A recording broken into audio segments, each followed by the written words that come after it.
Let's go ahead and get started. It is Tuesday, January 13th, 2026, and we are going to call to order the Monterey County Board of Supervisors.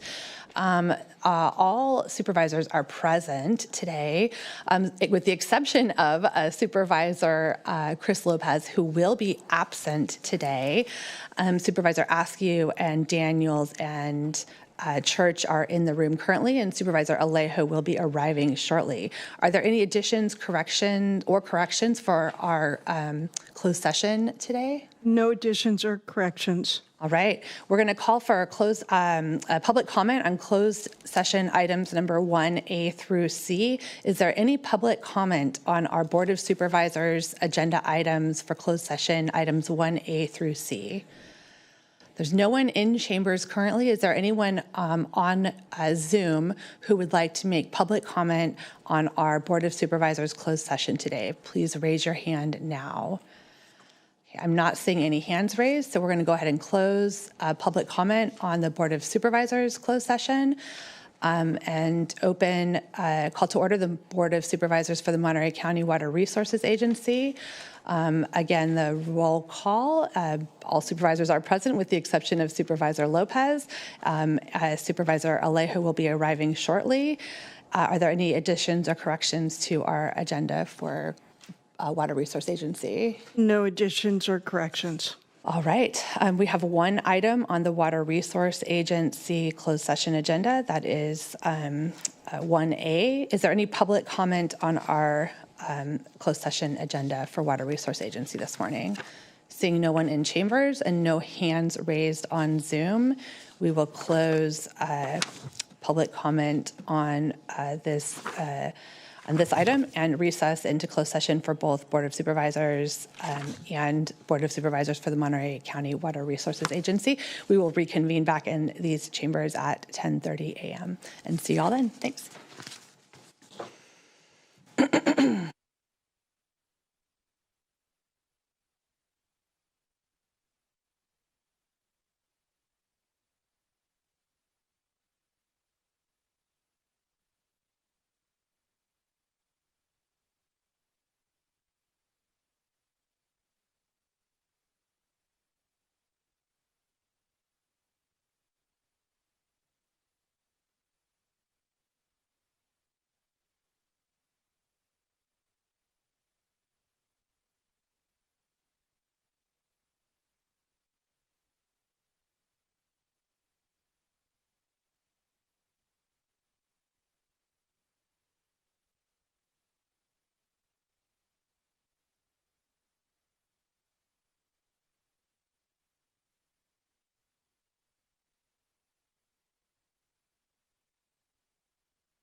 Checking 1, 2, 3. Checking 1, 2, 3.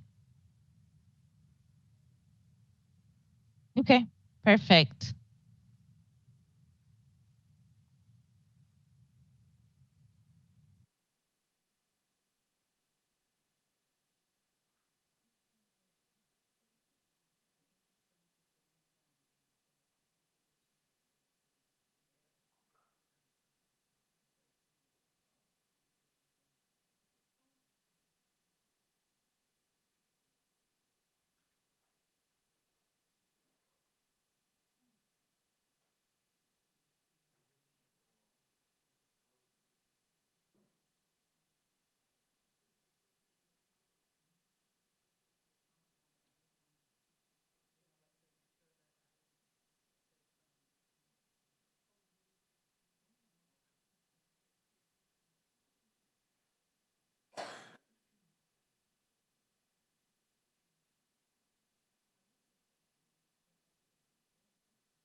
right, well, while we get everyone back into the room, I know we're a little bit late getting started, so we're going to go ahead and reconvene the Board of Supervisors for the Monterey County Board for Tuesday, January 13th, 2026.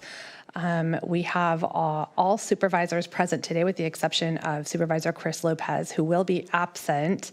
Supervisor Church, Daniels, and Askew are in the room. Supervisor Alejo will be joining us shortly. Let's start with an announcement of our Spanish interpreter services. I believe our Spanish interpreter is remote today. So if we could invite an announcement. We have Anna. Anna, could we invite your announcement of Spanish interpretation services today? Yes, of course.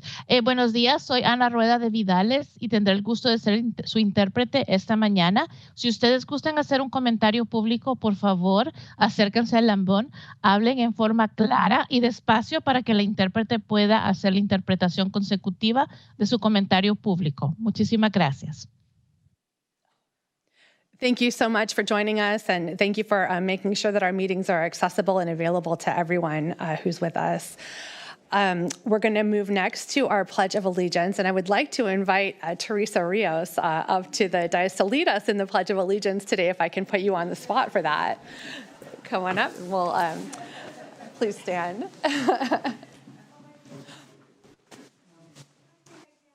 You can. You say just stand. Please stand and join us.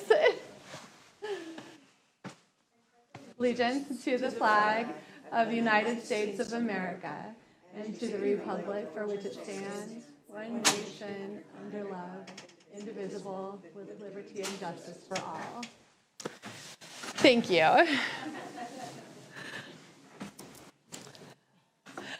All right. I'm going to ask our clerk if there are any additions or corrections to our agenda today. There are no additions and corrections. All right. You made that easy. We have two ceremonial resolutions on our agenda today, with one to be presented. Is there any public comment on our ceremonial resolutions today? Seeing no one in room, approach the dais. Is there anyone on Zoom for public comment on our ceremonial resolutions today? Seeing no hands raised, we'll close public comment, bring it back to the board for a motion. I'll make a motion to approve all ceremonial resolutions. Second. We have a motion from Askew, a second from Church. All in favor? Aye. Any opposed? None. All right, passed with unanimous with the absence of Alejo and Lopez. And we will do one presentation to Teresa Rios. So if you'll join me up front. Oh, good, thank you.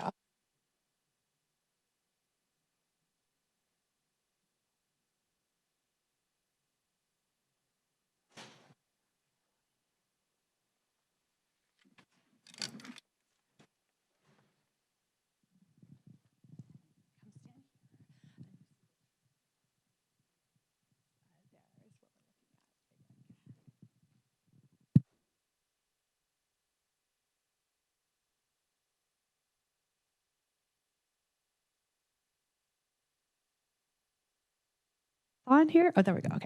So it's my honor today to present a resolution honoring Teresa Rios on her retirement after 18 years as our distinguished public service to the County of Monterey. Over the course of her career, Teresa served in key leadership roles within the Monterey County Health Department, including environmental health and the Emergency Medical Services Agency, where she ultimately served as our director, our first woman and first person of color to hold the position in Monterey County. As our EMS director, Teresa oversaw the county's emergency medical services system, strengthened partnerships with regional stakeholders, ensured high-quality pre-hospital and specialty care, and led major innovations in service delivery. Most notably, she successfully guided a comprehensive ambulance service RFP that expanded access, improved response capacity, and introduced forward-thinking programs such as nurse navigation and critical care transport. Throughout her tenure, Teresa demonstrated exceptional professionalism, fiscal stewardship, and collaborative leadership. This resolution expresses our boards, on behalf of all of our counties, deep appreciation for your lasting contributions to public health, to safety, and extends our wishes on your well-deserved retirement. Your legacy will be felt here in Monterey County by all of our residents and visitors for many, many years to come. And thank you so much for your service to our county. And it looks like you've prepared some comments as well. So, yeah, thank you. Good morning, Chair Rudascu, members of the board, CEO De La Rosa, Council Blitch, Miriam Mendoza, Assistant Director of Health Services, stepping in for a director who is on business travel, couldn't be here herself, and just joining you in wishing and congratulating Teresa on 18 years, all at the Health Department, of dedicated public service and proud service, and just wishing her on behalf of her colleagues at the Health Department, wishing her the best on her retirement. Yeah. And would you like to say a few words? I would like to thank the Board of Supervisors, Elsa Jimenez, who is a great leader, so are the Board of Supervisors. It's been a great pleasure, a great privilege and honor to serve this county and to have had the opportunities that I was given. I'm very grateful for those. I'm grateful for the EMS team, Dr. Burley, our partners, fire agencies, our ambulance provider, the hospitals, everybody who has been so passionate in ensuring that we provide the right care for the residents of our county.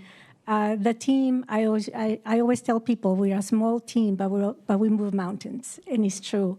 They have been so dedicated. Dr. Burley has been critical in moving the system forward when it comes to the clinical side, and he's involved in just about everything. He's so dedicated. So thank you for the opportunity to have served the county, to have led the agency. I'm very proud of the work that we did together, so thank you. Thank you so much. And I always say, it wasn't until I worked for the county that I think you realize how much work goes into an emergency medical services agency. You think you call 911 and an ambulance arrives and it takes you to the hospital, but to have that system work and to have that system work seamlessly and to have that system actually provide the care that you need when you need it in a way that's structured and effective and meets your needs in the way that is up to date with current practices. We go backpacking every year, and we always now call whatever county it is and talk to the EMS agency and find out what their systems are before we go, because I've learned so much from our Monterey County agency, and I realize that there is so much that goes into ensuring that we're there to provide care when people need it. So thank you so much for everything that you've done for Monterey County. We appreciate you and the team. All right, we'll take a quick photograph. And we'll give you a round of applause.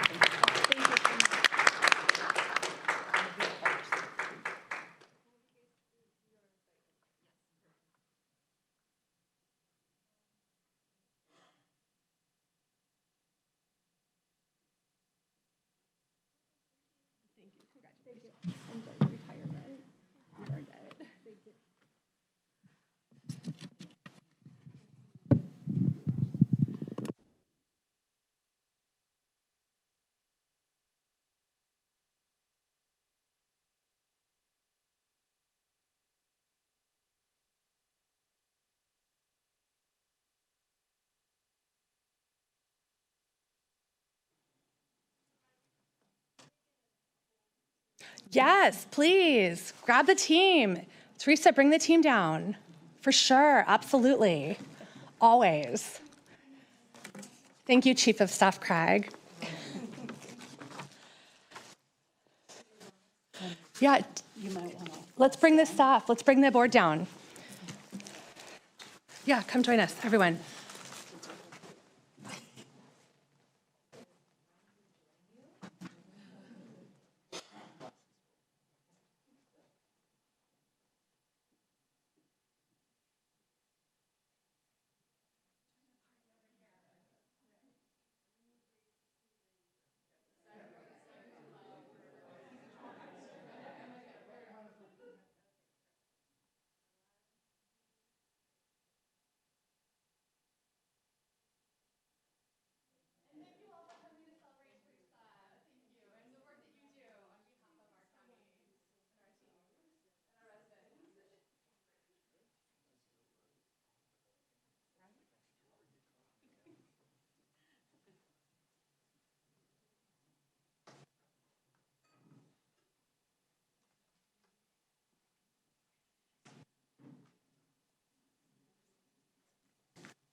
All right.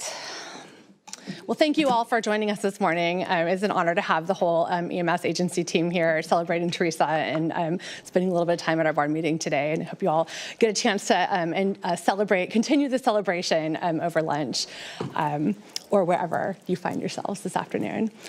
Moving right along, we are going to move on to our appointments. We have, it looks like, 4 appointments on our agenda today. Is there any public comment on the appointments calendar this morning? Seeing no one approach the dais in chambers and seeing no hands raised on Zoom, we will close public comment on appointments, bring it back to the board. Move to approve appointments. We've got a motion from Church, a second from Alejo. All in favor? Aye. Any opposed? Passed unanimously. And we will move on to our consent calendar. We have items number 16 through 33 on consent. I'll see if there's any items to pull or comment on from consent from the board. Comment on which item? Item 25. Okay. Any others to pull or comment on? All right, go ahead and comment on 25. Yeah, just a quick comment. I just want to thank the Department of Social Services for updating or modernizing this agreement, this MOU that we have between the County Board of Supervisors and the City Council. It's on their agenda for this evening to approve as well. Because the first time we drafted an MOU, we hadn't even built the share center yet, so we needed some areas that we could enhance the agreement. One of those is being reports out on how many people we're serving, and also making sure that the language says that the share center will be aligned to the metrics and benchmarks for these types of navigation centers. And also the other thing I wanted there was just that in the future, if we needed to choose another provider, that it would come to the board earlier, right, and to the city council earlier, rather at the end of the process. So I just wanted to thank everybody who was involved in this. I think it's a better agreement, and I just wanted to highlight this because it's one of the few endeavors that we have jointly with the city of Salinas for serving our most vulnerable in our community. So thank you to all the team who make these changes happen, and talking to the city as well to reach this mutual agreement. Roxanne and everybody, thank you very much for this. It was very much needed. Thank you. Any others from the board to pull comment on? All right, we're going to open it up to public comment. Any public comment on our consent items number 16 through 33? I'm seeing no one in chambers. Is there anyone online public comment for consent? Seeing no hands raised, we have a motion for approval from Alejo. I heard a second from Daniels. All in favor? Aye. Any opposed? None. Passes unanimously, 16 through 33. We'll move on to general public comments. This portion of the meeting is reserved for persons to address the board on any matter not on the agenda, but otherwise within the jurisdiction of the board. We'll do 2 minutes for public comment today, and welcome those in room to approach the dais for public comment. And if you would just introduce yourself briefly so we know who you are and we can welcome your comments. Thank you so much for joining us.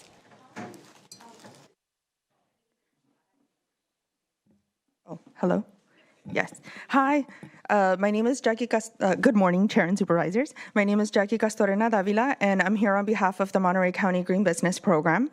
I want to start off by sincerely thanking you for your support of this program and for recognizing the value that it brings to our local economy, our environment, and our small businesses. The Monterey County Green Business Program is part of the California Green Business Network, a statewide network of local programs that helps businesses operate more sustainably. The network is made up of counties, cities that fund their own program, allowing us to deliver consistent standards, third-party certification, and meaningful environmental results across California. At the local level, our program provides one-on-one technical assistance to businesses, helping them reduce energy and water use, properly manage waste, prevent pollution, and access incentives and grants. Importantly, certification also makes businesses eligible for additional resources and funding opportunities, resources that we are constantly seeking and applying for on behalf of all certified businesses. Like many local sustainability programs, we have struggled at times to secure stable funding to keep this work going. That's why we are especially grateful for the $15,000 in support you provided for fiscal year 24-25. Sorry, we are half a year late into coming to give you an update. This funding has allowed us to continue providing general program support, direct technical assistance, ongoing outreach to businesses across the county. We currently have 71 certified green businesses in the county, though that number may drop as recertification comes up on 4 years, and we no longer have funding to keep the program going.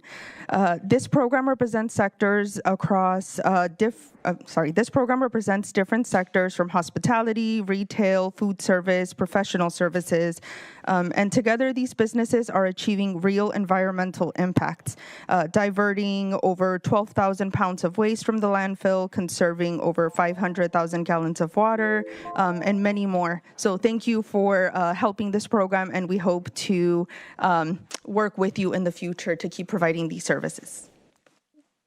Thank you. Thank you, Jackie. Hello, good morning. My name is Brian. I'm following up on Jackie's comment. I'm here representing the California Green Business Network and Environmental Innovations. Our work is grounded in strong relationships. We work alongside businesses offering education and support to help them navigate regulations and ordinances with confidence. I've seen the impact of this support across many sectors like Daniela's Daycare, creating a healthier environment for children, Santos Organic Farm, a smart organic farm balancing sustainability with narrow margins, and many others that want to do more but don't know where to begin. These are small, locally owned, managed businesses. They're often our neighbors and businesses that serve as the backbone of our community. Our program connects businesses to the resources they need to succeed. We support compliance and with local ordinances, connect businesses to water districts, and guide them through compliance with state laws like Senate Bill 1383 in partnership with Salinas Valley Recycles, while helping improve environmental performance in measurable ways. Through collaboration with partner organizations, we ensure businesses are not navigating these requirements alone, and that we can provide incentives and technical assistance wherever possible. The challenge we face is not a lack of demand. When this support is in place, compliance increases, environmental outcomes improve, and trust between local government and business community is strengthened. As you begin your fiscal year budget planning, we ask you to keep the Green Business Program in mind. This program is an investment in local businesses, community resilience, and long-term environmental stewardship. Thank you for your time and consideration. Thank you so much for your comments and for joining us today. And I'll just mention too, and we'd love to have those comments shared if you haven't already via email to the clerk of the board so they can be distributed and added to the record. You can email to cob@countyofmonterey.gov, and we'll make sure that everything gets added to the public record. So thank you so much. And we'll move on. Anyone else in chambers for public comment today? All right, I'm not seeing anyone else approach the dais. We'll move on to our participants on Zoom. And I see one hand raised from Gwen DeAmaral. Thanks for joining us, Gwen. We'll move to you next.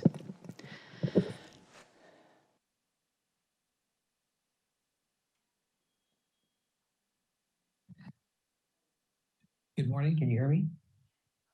We've got you live. Gwen, thanks for joining us. Thanks, thank you so much. Thank you, Supervisor Askew and Supervisors. I wanted just to take a moment to tell you, last night I had a chance to re-listen to the Board of Supervisors meeting from last week, January 6th, pertaining to the workshop on short-term rentals. And I just wanted to tell you all how much I appreciated your time and your input on this matter. And listening to each of you and your different perspectives talking about your constituents and the impacts of how this will work for and against your constituents has me very optimistic for the future of how this will come out. I believe that their balanced resolution can come from this. I am especially grateful to my supervisor, Kate Daniels. You did an amazing job articulating and presenting the facts and representing our district and expressing our concerns. I am very grateful that you have a solid grasp on this and are able to present it in all sides of objectivity. So it's very transparent when you present it. We can move forward as the county gets closer and closer to a resolution. I hope as we move forward and get this to planning and then coastal commission, we can move on to other more important matters that impact our citizens in our county as well, whether it's mental health, social services, or whatever we see best fit. So I just want to say thank you all. Have a great day. Thank you for joining us this morning and for your comments. I'm not seeing any other hands raised on Zoom. Oh, I'm sorry. We do have, pardon. There is one additional comment, an iPhone guest. We welcome your comments next. Hello, can everybody hear me? We can. Thank you for joining us. Hello, thank you, and good morning to everyone. My name is Jay Serrano. I just wanted to make a public statement of the following information. Back in September of last year, I submitted this documentation to the Secretary of the State under UCC number U250192066627, which was blocked for, there's a conflict of interest. The agency that heads the UCC department in the state of California is the same group that heads ARCHES, ARCHES. If you guys don't know, it's the new coalition of hydrogen energy in the state of California. Now, I don't know if you guys have had reports throughout the year that there's been popping noises registered throughout the county, some loud noises that sound like possibly fireworks. Well, it's not fireworks. That is the noise that actually comes from blending hydrogen from Moss Landing, which is a public hazard. I don't know how nobody knows and understands the simple science that if thermal runaway and the NMC chemicals touches water, it creates hydrogen, and it's being fed into our utility. That is a public hazard. And I'm going to state some facts that actually happened, and anybody here could, take a look. As of last year, on the first week of January, the Department of Defense labeled as Chinese military hardware a company called CAT-L, which, funny enough, it's the same system that LG Chemicals and Tesla Thank you so much for your comments and for joining us this morning. We are out of time. And as I mentioned to our previous commenter, we always appreciate receiving additional information via written comments to cob@countyofmonterey.gov. And I apologize for the short amount of time that we have available for verbal testimony. But we do need to move on with our business this morning. Thank you so much.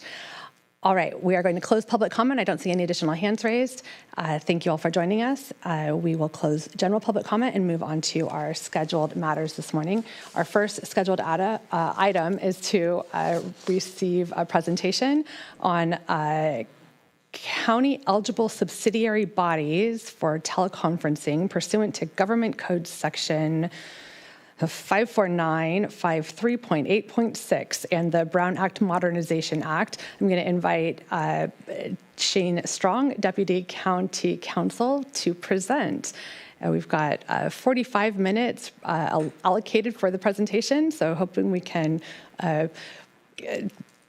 get the presentation and our comments and questions done before that time, but we'll see. Thanks for joining us, Shane, and thanks for all the research that you did to pull this presentation together. I know there's a lot here, so welcome. The floor is yours. Thank you, Chair, and Happy New Year, Board. It's good to see you all. I think that we're going to, but my goal today is going to leave 10 minutes at the end of that 45 for questions, for discussion, and hopefully I can get us there pretty quickly. I've given this presentation, I think, enough times that I kind of have hit on the big points that I want your attention for. So thank you for having me this morning. This presentation is about Senate Bill 707, SB 707. It is called the Brown Act Modernization Act. It is big. It's a big bill. And it has a lot of changes. I It runs from the very simple to the very complex. Regarding the complex, there are now 10, count them 10, teleconferencing rules. Not all of them are going to apply to you, but we're going to go over the ones that probably do. So the bill has a graduated rollout. Basically, everything's effective now except for what we're going to talk about in the middle of the presentation, which is eligible legislative bodies. And let me tell you something, there's a few eligible bodies in this bill, and it gets confused all the time. There's eligible legislative bodies and eligible subsidiary bodies, but we'll go through that together, all right? Now, the eligible legislative bodies will go into effect July 1st of this year, and we're going to have to be presenting you with a policy. It's a mandatory policy, and we're going to be drafting that. We're already drafting that. Okay, SB 707 is broken down into basically 3 parts. God bless you. The first part is going to be immediate considerations, pretty straightforward. The second part is going to be eligible legislative bodies. The third and final part is going to be about the teleconferencing rules that will be applying to you. So talking about these more mundane ones, I'm not going to go through each of these, but I do want to make a point of telling you that the traditional Brown Act teleconferencing, that is where you're going to agendize your location, post the agenda wherever you're meeting remotely. Those rules are unchanged. So don't need to learn anything new there. There is going to be something that you're probably going to be seeing in agendas, and it's a hyperlink to the Brown Act that's now required. If any of our legislative bodies aren't including that, that's a liability that we, the county, bear, not the legislative body, but the county. So we want to make sure everybody's doing that. One last thing I'll talk about here, and feel free to reach out to me at the end of this presentation or separately afterwards if you want to talk about in detail any of this information. Zoom bombing. This isn't actually technically a change in the law. The law always acknowledged that disruptions that occur through Zoom, digital disruptions, are just like in-person disruptions, but there was so much confusion around that point that they went ahead and changed the law anyway. But I just wanted to make that point for you. Bringing up, there's 2 more points I want to talk about that kind of affects everybody. The first one is the American with Disabilities teleconferencing, the ADA teleconferencing. So, I'm not going to go through the legal history of all this, but time was that it was not an ADA accommodation for a legislative body member such as yourself to be accommodated by using teleconferencing. That is no longer the case. The AG had opined that, yes, you have to do reasonable accommodation. Now the legislature has told us what generally that accommodation is. So if someone, a legislative body member, requires or is unable to meet in person, they may participate remotely. They have to use audio and visibility technology. We think about Zoom, okay? Unless if their disability precludes that. I'm not sure what that looks like, but the law is very clear. And they also have to disclose if there's anyone over the age of 18 with them. So it's only a 2-part requirement as long as the accommodation's done. And that person does count for quorum. Okay, and that's important because the 10th and final teleconferencing is all of the above. So you might be in a meeting where there's an ADA teleconference, a traditional Brown Act, just cause, and all these other requirements are coming all together. It's very important for this one, the ADA one. It means that you are in person. So the last point I want to make here is who makes the determination about the reasonable accommodation? It's technically the legislative body. It's technically you. But I think that it's important for us to get our teams that you have already, that are trained in this, HR and others, county counsel's office, that we get involved with that. So that's the ADA one. Those are the things that apply to everybody. Things that apply to everybody. We are now shifting into the definition of eligible legislative bodies. You are going to hear this presentation in other places. In other places, they're going to say eligible legislative body that doesn't apply to us. This does apply to the County of Monterey, okay? And let me start where I want to finish, which is kind of a pat on the back to our clerk of the board. These requirements can be pretty onerous for smaller jurisdictions, but in the time that I've spent with the clerk of the board's office, we're doing this and exceeding the legal requirements. And I think it's a great place where we live, particularly with the diversity of language and cultures. and we're already above the curve. So, thank you for everything you do. So, again, going into eligible legislative bodies, it's very limited in scope for now. According to CSAC, they want more. They want everybody to have to do these requirements. So more to come. Maybe those bodies that you sit on, you're going to have to be doing that later, but not at this time.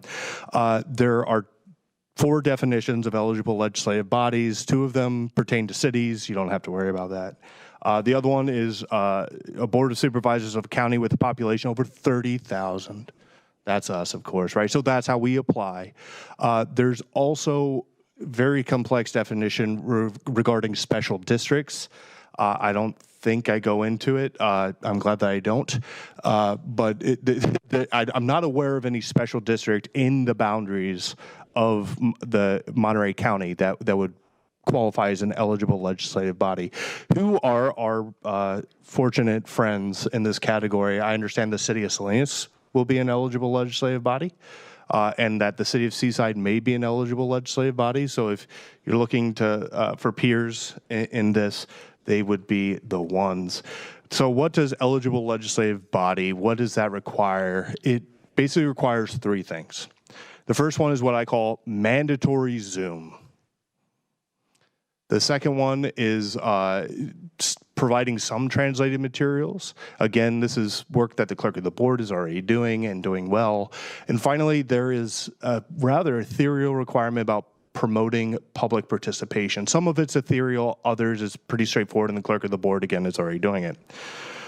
So let's talk about mandatory Zoom. One of the questions that came out during the pandemic that I got very often was, do I have to have Zoom?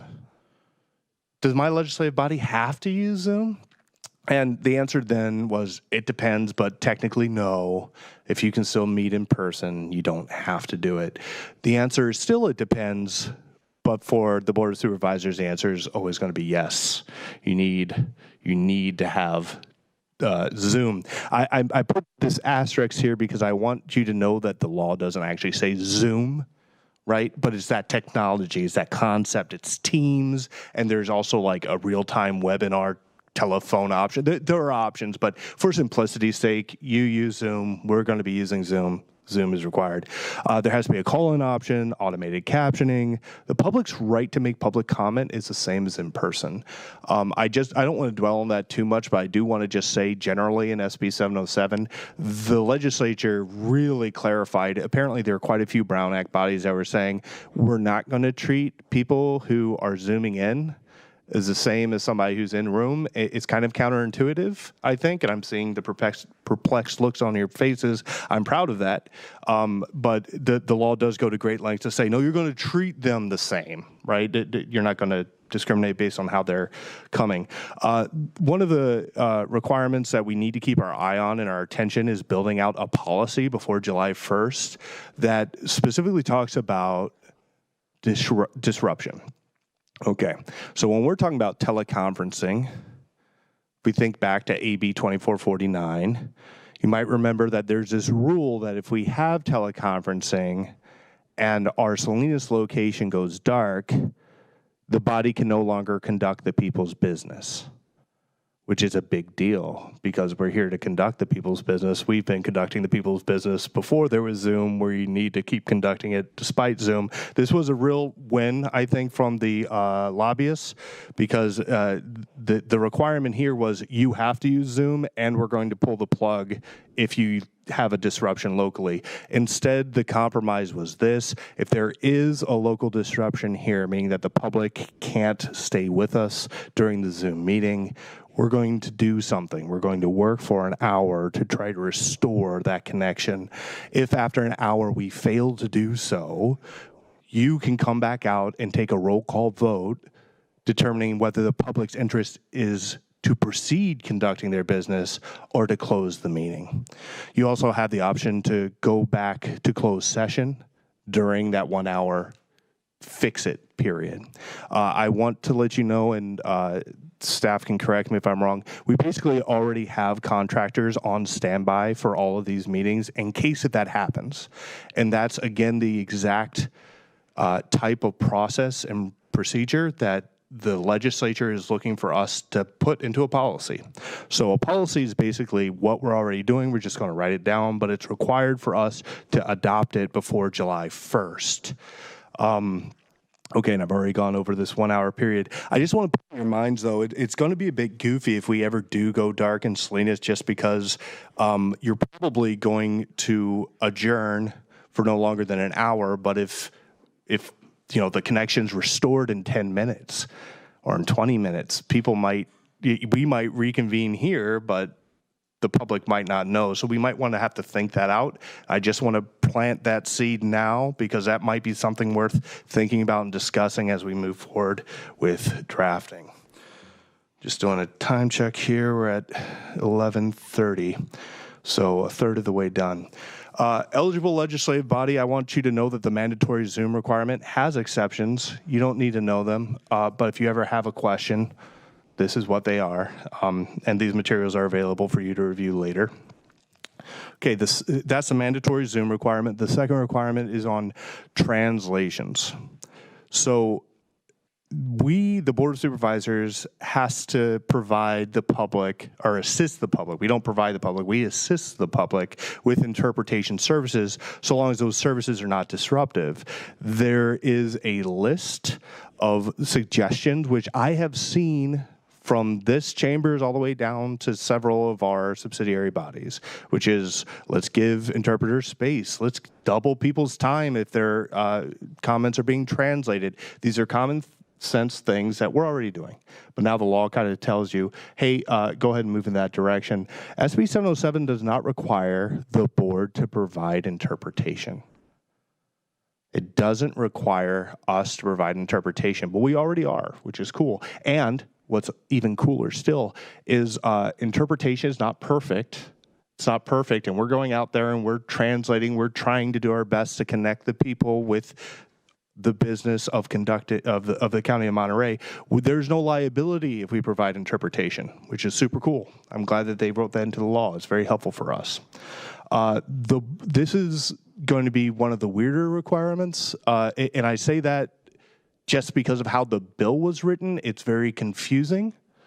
However, we're supposed to translate the agenda of the Board of Supervisors, just the agenda, none of the packet, just the agenda, into the 3 most spoken languages in the County of Monterey that have a significant portion that do not speak English well.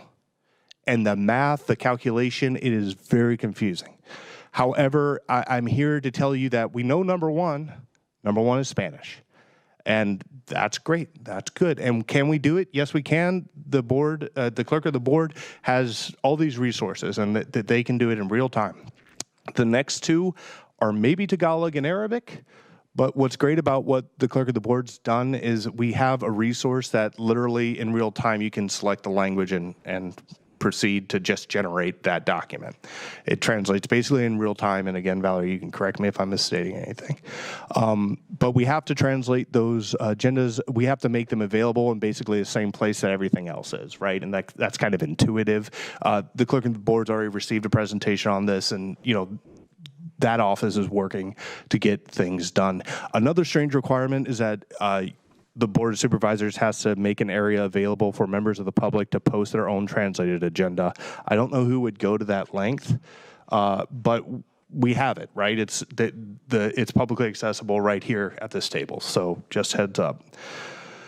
Okay, so that was the second one, translation. You might hear somebody say, well, you have to do interpretation. The answer is no, you don't. You're going to hear people say, the eligible languages, the applicable languages are really confusing. Yes, that's so, but the clerk of the board is going to handle it. The third and final part is participation. This largely involves updates to the web page, and which are straightforward. That's black and white, but I said that it was a bit ethereal. The ethereal part is that you, Board of Supervisors, have to make reasonable efforts within your sole discretion and without liability to invite groups who traditionally do not participate. I believe that you are doing that. I think that you do reach out to communities, and some of the examples they gave was good government, civil rights groups, civil engagement, neighborhood associations, media associations that provide news coverage in the jurisdiction. I think we're already doing this. Why I say it's kind of ethereal is it's within your discretion without liability, so it's never going to really be sussed out. But I'm sure that there are groups that are already coming to mind that have come before that you've wanted to bring before to invite to the Board of Supervisors. This law says that you should. So that ends the eligible legislative bodies. Again, this is going to apply to you, the Board of Supervisors. It's not going to apply to any of the commissions, committees, any of the other subsidiary bodies of the county. But we're now going to transition to the third and final part. With time to spare, we're going to talk about the new teleconferencing rules. And these are creatures of statute, which are hard to teach, hard to train on. It's just going to be repetition. So I say this for last. It's going to be something that we're going to have to just get used to rolling with. This first slide shows you, it demonstrates the statutory requirements. So at the top, you'll see there's statute 54953.8, and then below it are all of the baby sequential numbers, right? It's the same code section, but then with the 0.1, 0.2, 0.3, 0.4.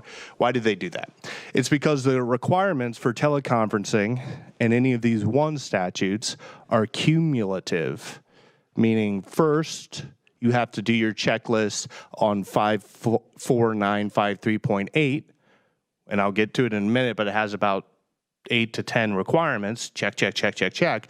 And then you have to go down into the baby statutes to make sure that you're checking the boxes there too. So it's two parts, it's separated. Something that I wanted to, since we're doing good on time, I just wanted to make a quick point for historical, for posterity, really. You see that the list begins with health authority districts, state of emergency, just cause, all the way down to multi-jurisdictional body. Why did they do it this way? This is chronologically all of the teleconferencing rules that have been adopted by the state of California since Ralph Milton Brown wrote the Brown Act. So you have state of emergency, that you'll probably remember that as AB 361, and those requirements. Just cause, you'll remember as AB 2449. Just little tweaks. But again, a nice little factoid that I like is that health authority districts, the first was written by Simone Salinas. So he's at the top of the list. But with all that, it's that's the only reason that it's designed that way. I'm not going to spend any time on health authority districts, but when you see Mr. Salinas, know that we're thinking about him. Okay, so as I said, it was, say again? We always tell him. Oh, good man. Good man. So as I promised, at the top of this list is 54953.8. Its requirements trickle down to everything else. What are those requirements? Here they are. And I do recommend that someone from my office, the chairs, whomever, read the statute each time. First thing is we need real-time two-way communication, also known as Zoom. The real-time communication link needs to be on the agenda.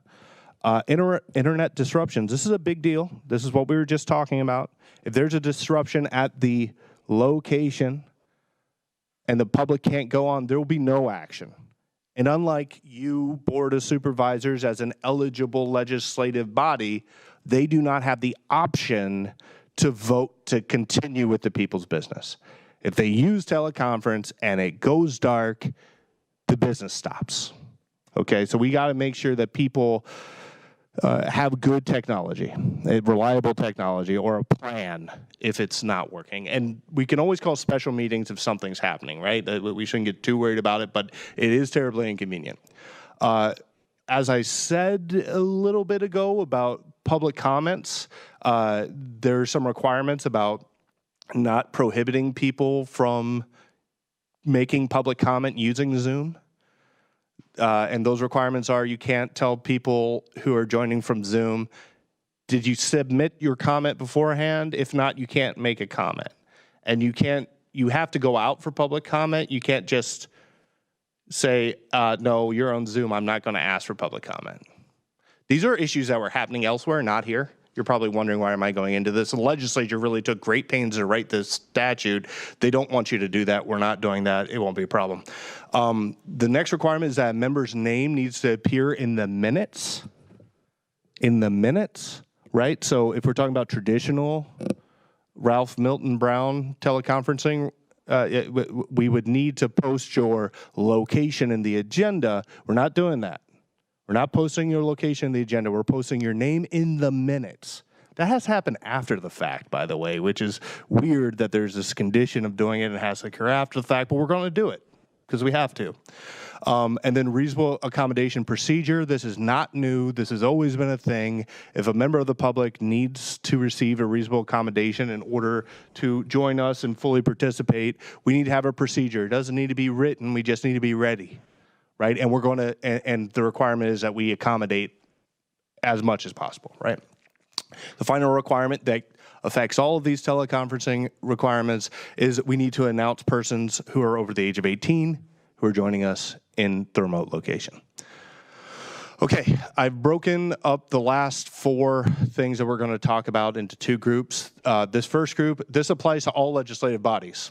The first one is the state of emergency. This applies to all legislative bodies. Again, if you remember AB 361, this is it. There just needs to be a majority vote that there's imminent risk to an in-person attendance, and it lasts 45 days, and you're going to pick it up again after 45 days. What is unique about this, however, the reason why AB 361 effectively just disappeared was because the state rescinded the COVID state of emergency declaration. This law authorizes you, or I suppose the other legislative bodies, to say there's a state of emergency. So although the state said, hey, COVID is an emergency here, maybe our county was purple and we wanted to say, actually, no, we think that it is an emergency. I don't want to go into a lot of detail because this is going to happen so infrequently. I think it's best just for us to read the statute every time. But I just want to emphasize no location in the agenda. No location on the agenda, which is really the poison pill about the traditional Brown Act, right? The listing our location on the agenda. Okay, the second teleconferencing regiment that applies to all legislative bodies is just cause. And again, just cause is very much as it was when we last saw it under AB 2449 with a few changes. It still requires quorum in one physical location. And that bit right there, quorum in one physical location, I'm going to return to in just a little bit. But, there are going to be times where a legislative body is trying to use teleconference, but because we don't have a quorum in one physical location, just cause, we just can't use it. Just can't use it. The next requirement is that the member reports of the general need of teleconferencing. That's the same. Real-time two-way communications, you have to use both audio and visual. That's the same. There is a limit per calendar year. It's going to vary depending on how frequently the body meets.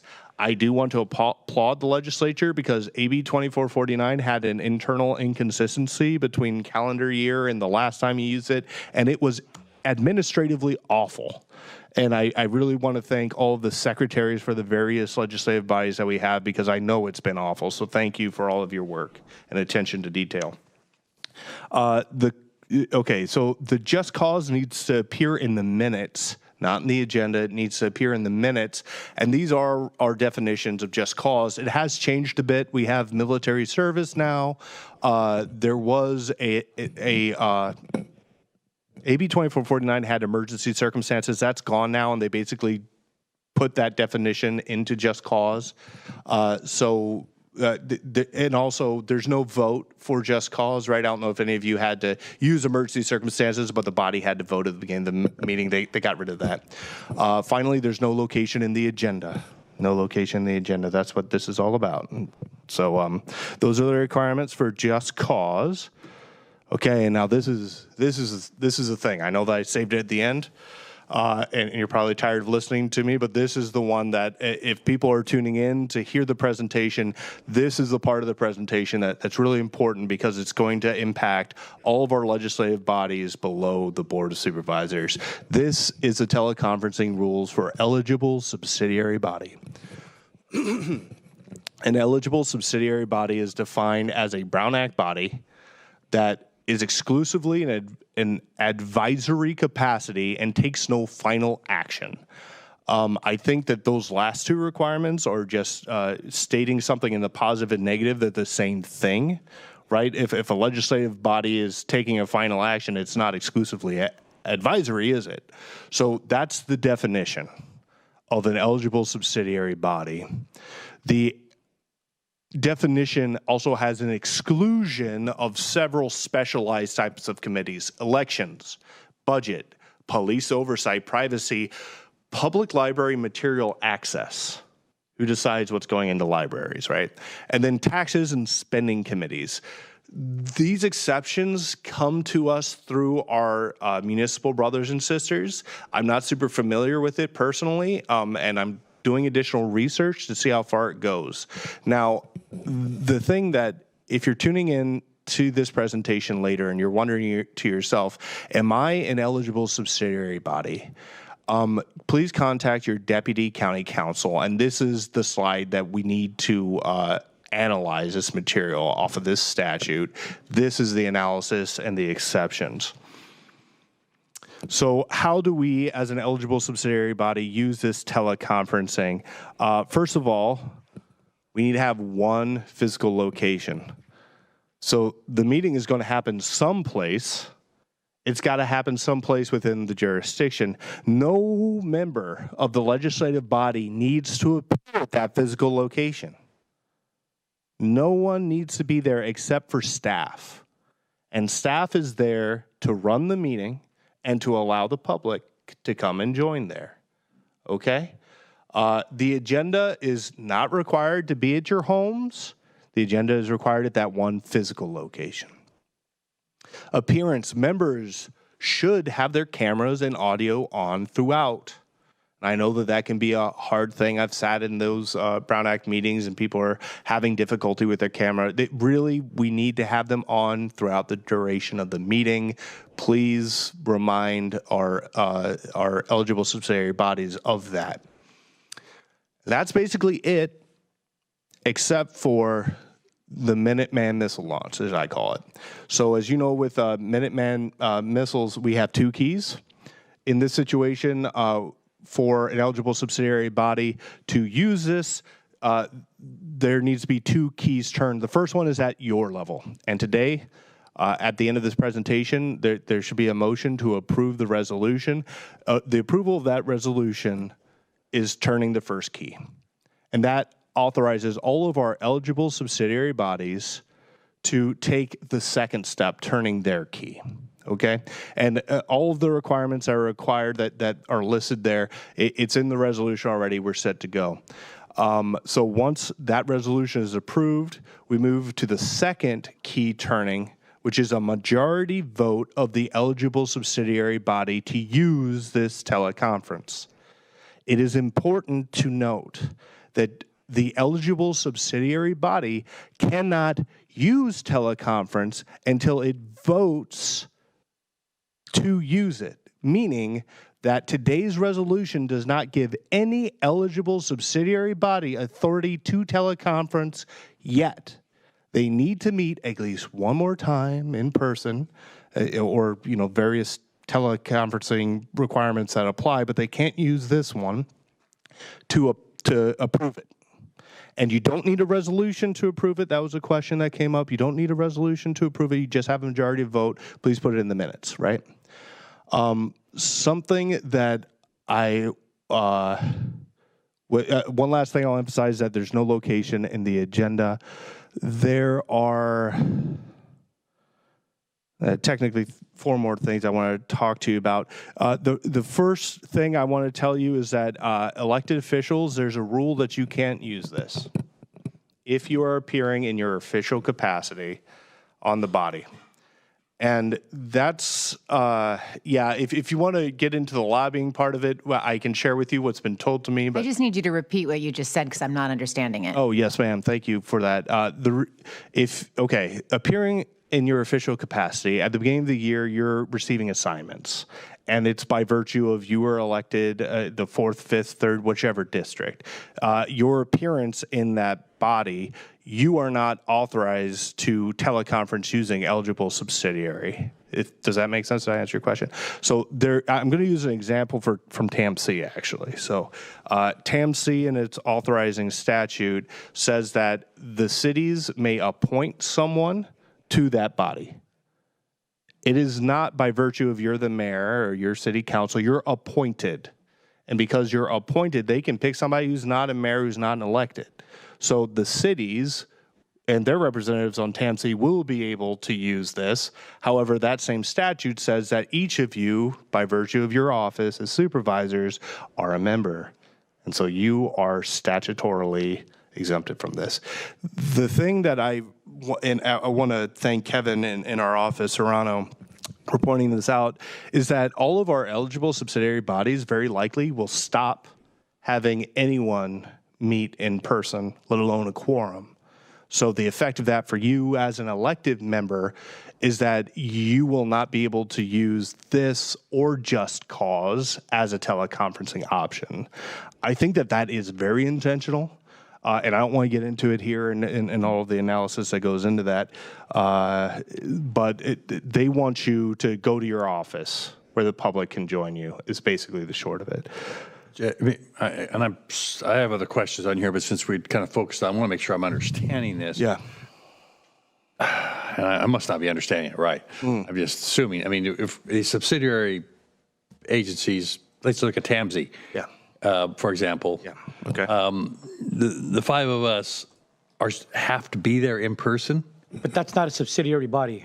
But yeah, maybe it would be better to use. That was a bad example because you're talking about a different thing. You're absolutely subsidiary right. bodies would be like their Measure Q advisory committee for TAMZ. Correct. It's not the actual body itself because the body is a decision-making body. Yes. Advisory committee is not. That's absolutely correct. And I think thank you for that, Supervisor, because that's exactly where I wanted to go. Because, so let's think of the Behavioral Health Commission. Yes. Okay, that's a subsidiary because all they do is advise you. They can't amend their own bylaws without your approval, right? So which of the electeds are going to be on there? It's on a rotation. It's on the basis that you are a supervisor.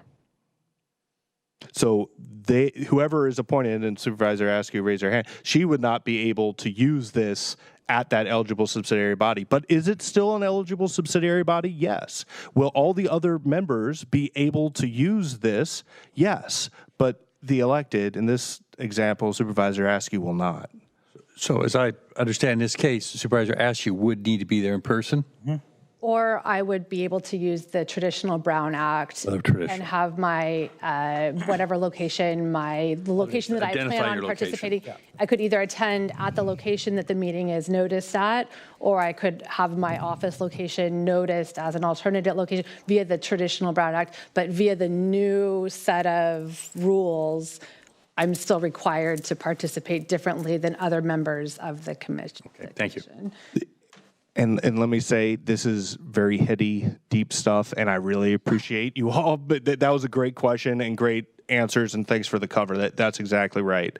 2 more points that I want to make is that you, as a parent legislative body, as I call it, you can prohibit an eligible subsidiary body from using teleconference. Okay? So the resolution you pass today can only last for 6 months. If after 6 months you hear, and I'm sorry to pick on them, but they know I love them, the Behavioral Health Commission is running wild. They aren't able to get quorum anymore. Everything's going sideways. You can say, okay, we are going to exclude Behavioral Health Commission moving forward, or whomever else. The idea of this 6-month refresher was born out of having periodic touches with your subsidiary body. I want to make this point also for posterity, is that although this body, has to readopt a resolution every 6 months. It is the opinion of my office that the eligible subsidiary body does not need to reaffirm or reapprove every 6 months. So the Board of Supervisors, has to turn the key every 6 months. Their key stays turned, if that analogy makes sense. Then the last point I just want to make very briefly is that once an eligible subsidiary body has teleconferencing rights under the statute, they also have a way of getting onto your agenda, whether you like it or not. They have a statutory right of putting themselves on the agenda. It's a little complicated and hard to explain, but I'm going to just leave it at that for the time being. And this is about the point where I start losing the crowd, and that's understandable. It's been a long presentation, but I'm going a little bit into questions, but I just want to tell you, this is the last one you should know anything about, which is multi-jurisdictional bodies. This includes JPAs. There is a requirement. You have a resolution. The quorum has to be within the boundaries. There is also a 20-mile radius rule. There's a 20-mile radius rule, so you can't actually have anybody teleconference from within the 20 miles of any physical location. But otherwise, you can read the rest of the notes yourself, but this is another option, yet another option, but you have to fit into the definition of a multi-jurisdictional body. So if you think that you're one or you sit on one, please reach out to my office, and boom, okay. I just lied to you for 2 minutes. So by that I meant I promised you 10, and we have 8 minutes for questions. Thank you for your patience and your questions throughout. Happy to take any more. All right. I'm going to start by opening this up to public comment first, and then we'll bring it back to the board. So is there anyone in chambers for public comment on this item? Seeing no one in chambers, we'll open it up to anyone on Zoom for public comment on this is item number 9 on our agenda this morning. I'm not seeing any hands raised on Zoom with public comment on item number 9. I'm going to go ahead and close public comment on item number 9 and bring it back to the board. And I did see Supervisor Daniels with comment.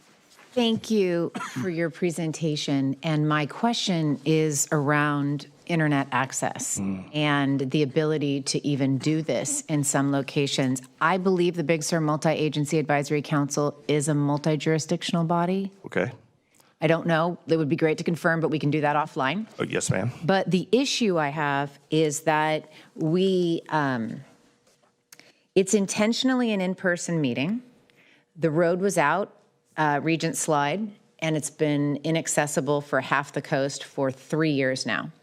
And so we created a Zoom option that would allow people to hear the meeting but not participate. But at least you got to hear the meeting. The previous supervisor, it cost $10,000 every single meeting just to create that one-sided Zoom option because there is not quality internet access. The road is on the cusp of reopening, meaning we're on the cusp of not having to bring in a hotspot and provide that type of internet that only gave you half of participation, didn't give you whole participation.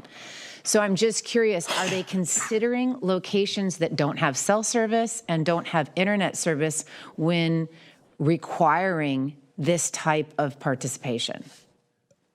Thank you for the question. And I would want to return to the language of SB 707 because there is a definition of what this real-time two-way communication is. And as I told you, I focus on Zoom, because that's really what I expect. But you're giving an example of what if not Zoom, what if something else? There is... No, it is Zoom. We use Zoom and provide this, but we don't even have the capacity in that meeting to go two ways. You can listen, but there's no participation. So my point is, though, is what would be the out for a multi-jurisdictional? It's really important for the community that the actual members show up in person. That's, I mean, they're elected officials. We hope they show up.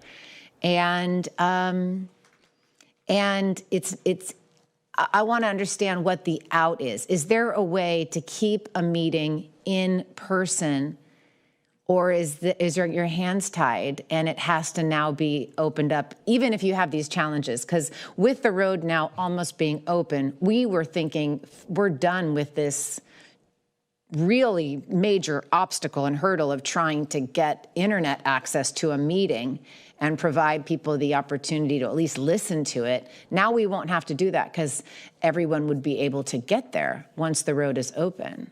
And I don't know if the state thought about internet access, and that's, I guess, my question.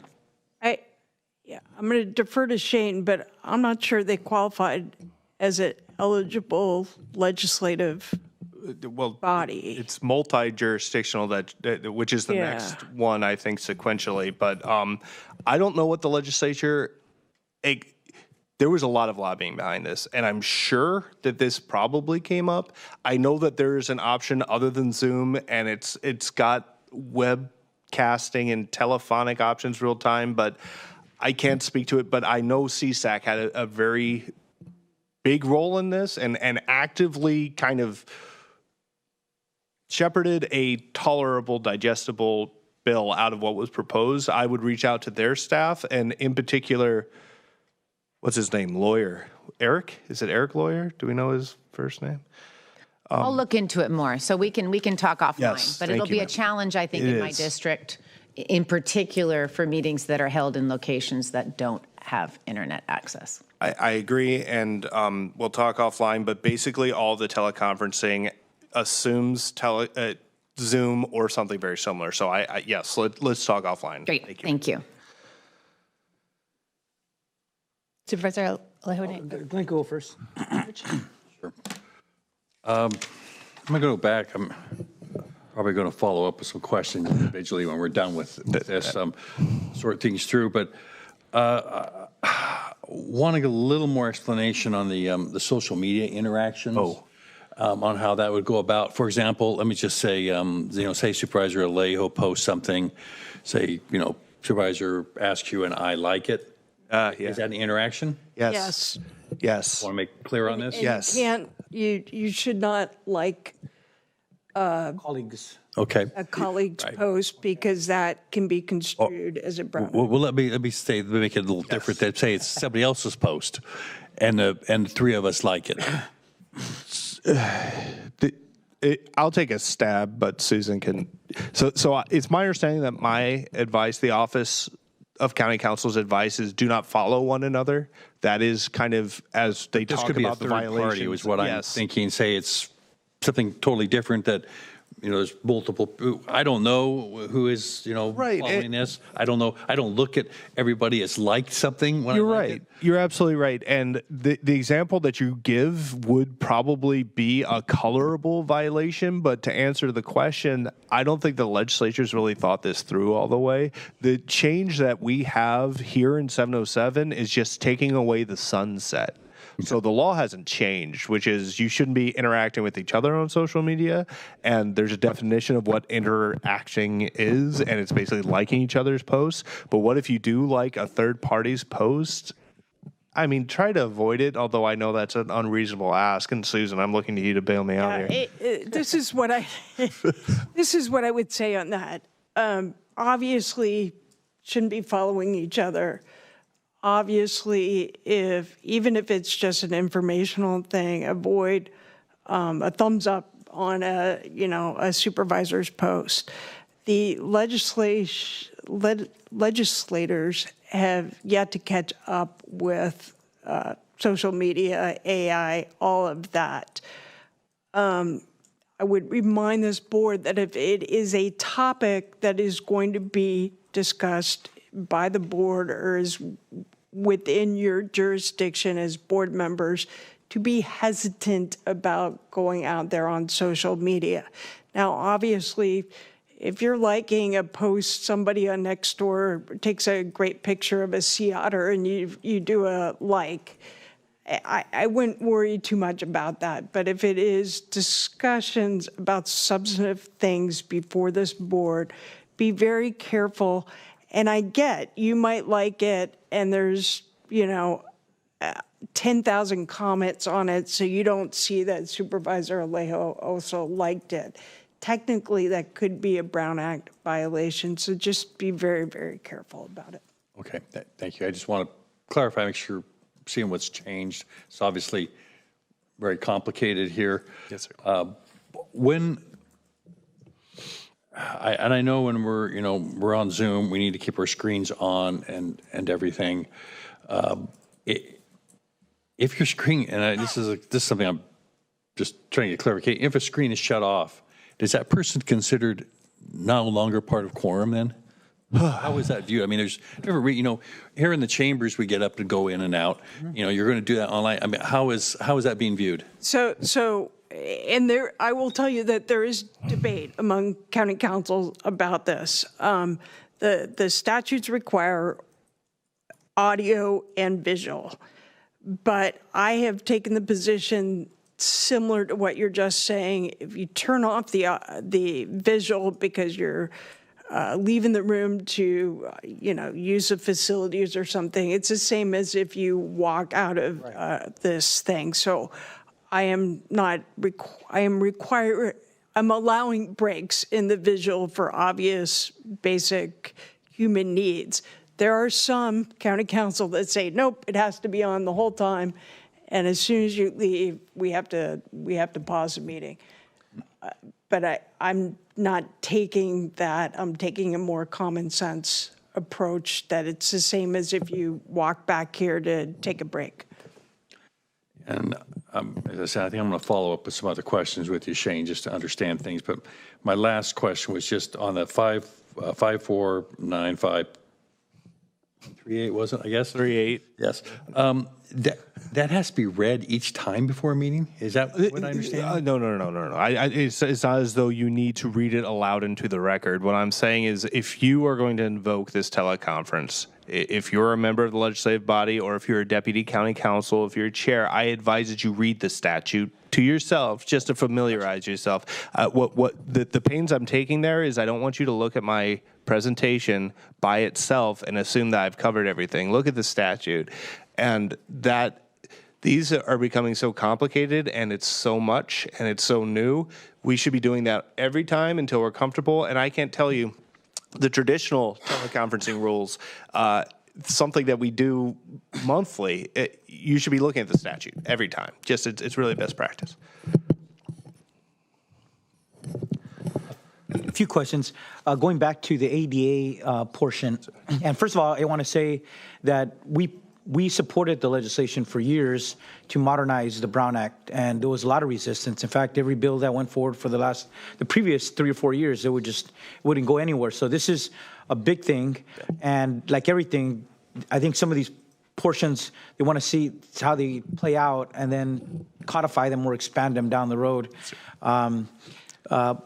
So I get it. But there were a lot of additional portions that I was really paying attention to the subsidiary bodies for our advisory committees, but there's a lot more that I wasn't really paying attention to. One of those being the ADA on disability.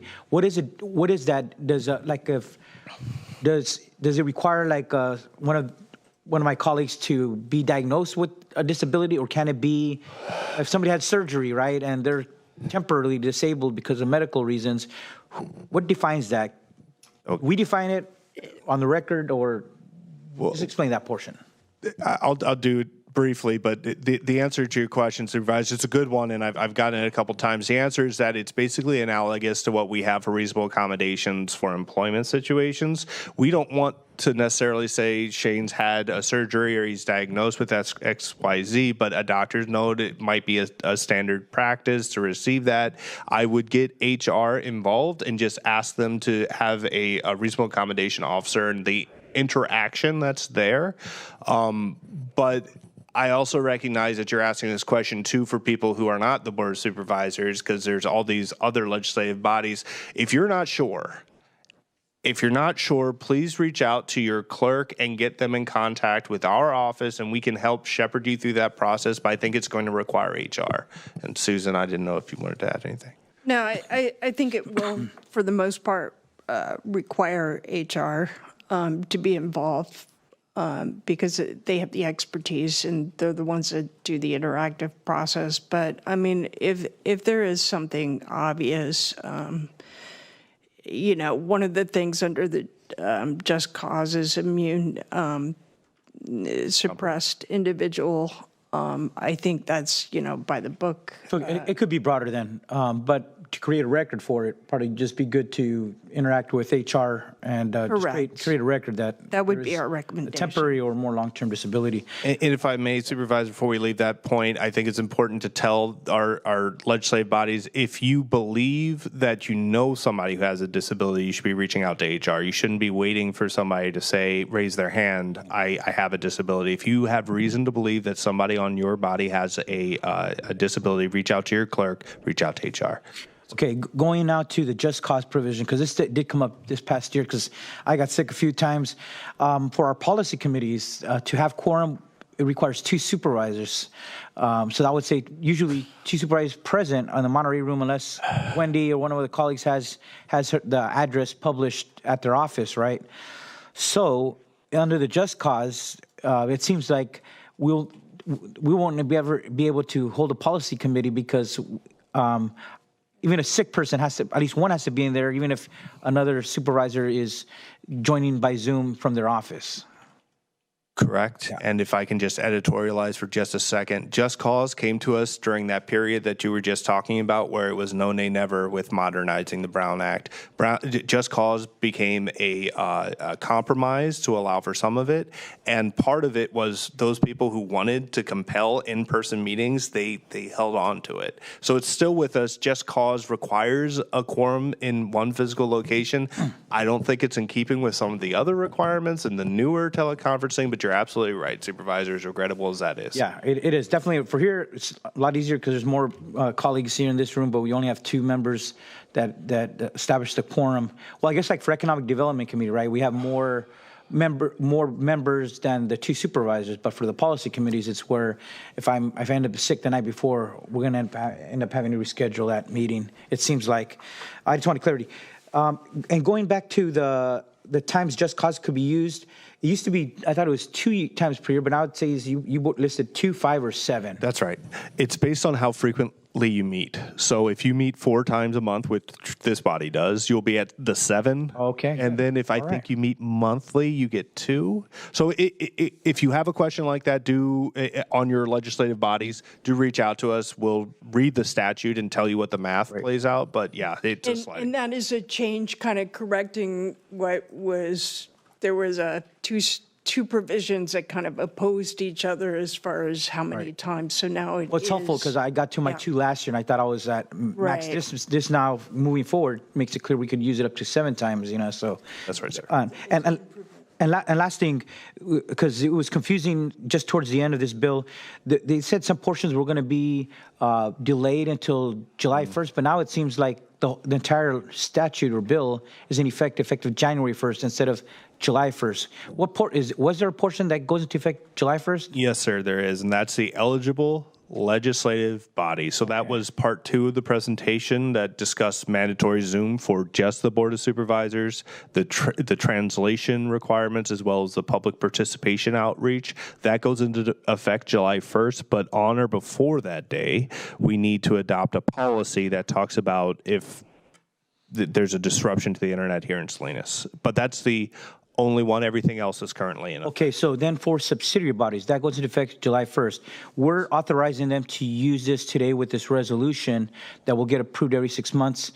Even if they're at their next meeting later this month, they approve to use it, they won't be able to do that until after July 1st? No, sir. No, sir. And I'm sorry, it is a lot of information, and there are so many steps that honestly don't need to happen from a practical standpoint, but legally they have to happen. So eligible subsidiary body, the statute is currently effective. Okay. But there's a Minuteman missile launch where we have to have 2 actions occurring, one at each of the bodies before we can use the teleconferencing. So the first action is yours. You're turning the key. Now and every 6 months, and now the eligible subsidiary body has to meet in person or under a different teleconferencing regimen to approve by majority vote. They turn their key, and then they can afterwards teleconference. Okay, but that's what I'm asking though. So that portion, after they approve it at their next meeting, they can start, at the following meeting, they can start meeting by Zoom, except the elected official that may be on there. Yes, sir. So again, what portion of the bill goes into effect July 1st versus everything else that is already in effect January 1st? Okay, aside from the eligible subsidiary body, which is what you and I were just talking about, that is in effect, and there are all these conditions before they can actually use it, there's eligible legislative body. And again, I'm sorry I didn't draft it, but I've found this to be very confusing to staff and well, a lot of people, because it's an eligible body. But eligible legislative body is a very narrowly defined group, and it's basically just the Board of Supervisors. And for eligible legislative bodies, you're going to have mandatory Zoom translation requirements as well as public participation requirements. But those requirements do not come into effect until July 1st. That's the clarity I wanted. Okay. Okay, so I get all our county advisory bodies, subsidiary bodies. Now I'm going to like a little refined point. What about other advisory bodies like under the district attorney's office, right? They're not necessarily under this board. They're under one of our department heads. Does this resolution give them the authority to also turn the key once they approve a resolution? I appreciate that question. I think the answer is yes, but if they're not sure, to reach out to their deputy county counsel. And I think that anyone, the definition of eligible subsidiary body is not as clear as you might think. So if you're watching this and you're wondering, can we use this, please reach out to our office, to your assigned deputy county counsel. And in the supervisor example, district attorney, reach out to your assigned deputy county counsel who assists with the district attorney's office. Reach out to me, reach out to anyone in our office. We'll have that discussion, we'll perform the analysis. But I want to say the answer is yes. I think that's important to say yes. Another last point, we have no case law. We have very little clarification with this. We might make missteps and we'll fix them when we find them. But right now, I think that the answer to your question, sir, is yes. Okay, great. Only because I did forward that to your office as a domestic violence, I think, advisory council under the district attorney. So, I just want to make sure that they're taken care of through this action. Thank you. Thank you, sir. Great, excellent questions for an excellent presentation, and I think we'll have some excellent ongoing discussion across the state as we continue to identify gaps and nuances and multi-jurisdictional Big Sur type questions and challenges moving forward. But immediately where we sit right now, I think we have an opportunity to adopt a resolution that would authorize all of our county eligible subsidiary bodies to engage in teleconferencing pursuant to Senate Bill 707. If anyone wants to move a motion, we have a motion from Alejo. I'll second that to move it along.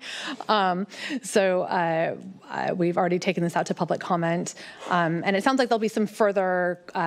You'll be available to answer some additional questions, and then we've got some nuanced, very specific follow-up questions, and then all of our individual boards, commissions, special committees will be receiving their own presentations with the opportunity to ask some additional very specific questions, and we'll continue learning together and working out the details of this as we move forward.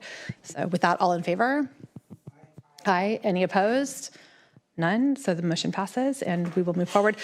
To one follow-up point that Supervisor Alejo had asked around our committees and the just cause, and I defer to our council always, but when there are two individuals on a committee with the need to have a majority of the committee in one location, if there is only one individual at a noticed location, I think it would be arguable that there is a majority of the commission at a single location that is noticed on the agenda, given that there's 2 noticed locations on an agenda. So I'm just going to leave that for you all to debate amongst yourselves.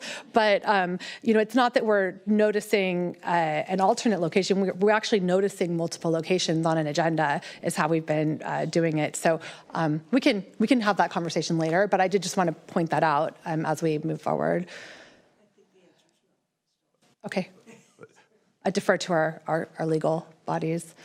Yeah, I think I need to have the details a little bit more. It sounds like you're having 2 locations, but I'll leave you with this. Thank you for your attention. If you have questions, let's talk about it offline. Yeah, and, for sure. I'll let you get going. Yeah. Right. Yeah. It's that there's only 2 people. It's not, the problem doesn't lie with the person teleconferencing under traditional teleconferencing rules, say from your office.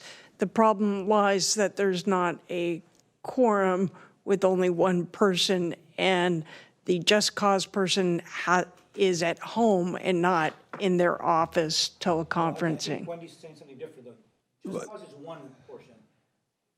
In the event that there's 1 member present and 1 member at their district office that is noticed under the old Brown Act rules, that's still a quorum there. It would be a majority of the or committee. Let's say two members have noticed in advance under the old Brown Act rule. We're not invoking the just cause under this bill. No, and that's permissible. We do that. We're publishing our office addresses from under the old Brown Act rules. So we're not present in the Monterey room, but we've published in advance our location. So and we that's have quorum under the old rules. permissible. Yes. What's not permissible is Just cause. just cause. Correct. Yeah. Well, without getting into the details of debating, I'm not a lawyer and I don't want to be one, but nor do I want to debate with our attorneys. But I really appreciate all of the work, Shane, that you've put into this, trying to make sense of it. And to our entire team of county council who will be having to advise our boards, committees, all of our commissions, our staff, our board, we really value your expertise and your guidance as we navigate forward, and really appreciate your time today. Thank you. With that, we're going to recess for lunch. We still have some closed session lunch items to address, but we're going to take a break for lunch until 12:30, and then go into a closed session for closed session at 12:30, and then we'll be back here at 1:30 for the remainder of our afternoon session. Thank you.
Do you hear me in English?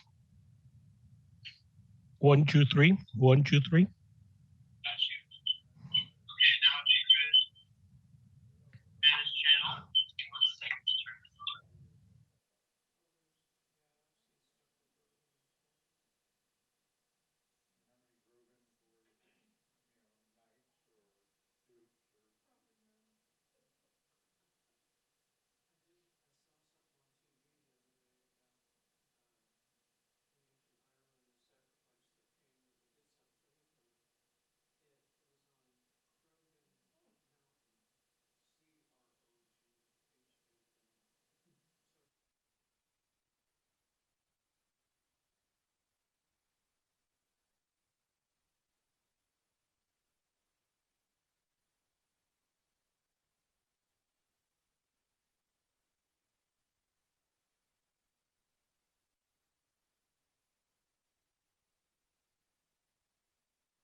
All right, it is 1:37, and we're getting a little bit of a late start from lunch, but we're going to reconvene the Monterey County Board of Supervisors back for our afternoon session of Tuesday, January 13th, 2026. All supervisors are present with the exception of Supervisor Chris Lopez, and we will start by asking for a announcement from our Spanish interpreter. Jordi Vidalis is with us today remotely. Jordi, could you give a quick announcement about our Spanish interpretation services that are available this afternoon? Muy buenas tardes a todos nuestros hispanoparlantes. El día de hoy prestaremos servicios de interpretación simultáneas vía Zoom. Bajo la función del icono de globo puede presionar y escoger el lenguaje de preferencia y silenciar audio original para tener la traducción completa. En la recámara pueden solicitar un audífono con la secretaria de la Junta de Supervisores. Muchas gracias. Great, thank you so much. And I think we'll just fix the screen. Oh, okay, we're fixing our screen on Zoom here. And our first scheduled item for the afternoon, item number 10, is a lot line adjustment. And we have Assistant Planner Jordan Evans Polacco. Did I say that right? Jordan. Polacco. We have Jordan with us today. So the floor is yours. Jordan, thank you for being with us. And it is a public hearing, so I'm going to officially open the public hearing. Good afternoon, Chair Eskew and board members. My name is Jordan Evans Polacco, and I will be presenting HCD's report for a lot line adjustment involving 4 parcels, 3 of which are under Williamson Act contracts under PLN file number PLN 250191 Franscioni, Irma A. et al., and Jackson Family Investments, LLC. The project site properties under ownership of the Franscioni Living Trust are located at 32070, 32080, and 32721 River Road in Soledad, California. The project site owned by the Jackson Family Investments is located at 32176 River Road in Soledad, California. The project area for all 4 parcels has a zoning of farmland, 40 acres per unit, in the Central Salinas Valley Area Plan. The project is a lot line adjustment involving 4 legal lots of record. 2 of the lots in their current configurations, to be known as Parcel A and Parcel B, are under a Williamson Act contract together, while Parcel C is under a different Williamson Act contract on its own, totaling to 177.76 acres under the 2 Williamson Act contracts. The 4th parcel involved, Parcel D, is not involved in a Williamson Act contract. Minor alterations will occur to these parcel configurations, as the purpose of this proposed lot line adjustment is to align the parcels with its agricultural usage. While Parcel 1 and Parcel 3 decrease in acreage, Parcel 2 and Parcel 4 increase. All parcels are under Williamson Act and will remain under Williamson Act. Staff thoroughly reviewed the application and found that the proposed lot line adjustment meets the county's regulations for a lot line adjustment, as well as the state's William Act findings. No new development will result from this project. Although the lot line adjustment will occur for the purpose of aligning row crop, it will just slightly decrease the acreage under these contracts by 2.1 acres. The findings of Williamson Act will remain enforceable. The project was referred to the Agricultural Advisory Committee on November 20th, 2025, and was unanimously recommended approval of the project without conditions. Staff recommends that the Board of Supervisors find the project categorically exempt pursuant to sections 15305 and 15317 of the CEQA guidelines and approve the lot line adjustment based on the presented findings, evidence, and applied conditions of approval. This concludes staff's presentation. Staff is available for questions. Great, thank you so much. I'm going to take this out to the public for any public comment or public comment on this public hearing. Is there anyone in chambers for public comment? Seeing no one approach the dais, is there anyone online who would like to contribute public comment on this public hearing, item number 10 this afternoon? I'm seeing no one raise their hand online. We'll do one final call for public comment on this public hearing, item number 10 on our agenda this afternoon. All right, with that, I'll close public comment on our public hearing, bring it back to the board for any comment, question. Okay, I have a motion from Alejo, a second from Church for staff recommendation. All in favor? Aye. Any opposed? None. Staff recommendation is moved unanimously, and we can thank you so much for the presentation and for your work on this project. We will consider it approved and move on to item number 11. Thank you so much. Yeah, thank you. No. For good measure. All right, item number 11 is a 2026 North County Fire Protection District impact fees public hearing. We'll open the public hearing. And we have a presentation from, it looks like Karen Riley Olms, and the floor is yours.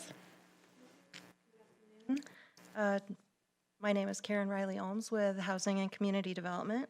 HCD is bringing this fee impact update before you today on behalf of North County Fire Protection District.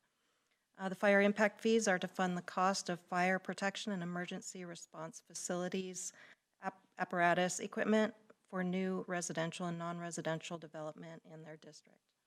For that purpose, the fire district contracted with SCI Consulting to complete a nexus study. It was then presented to and approved by the North County Fire Protection District Board at a noticed public hearing.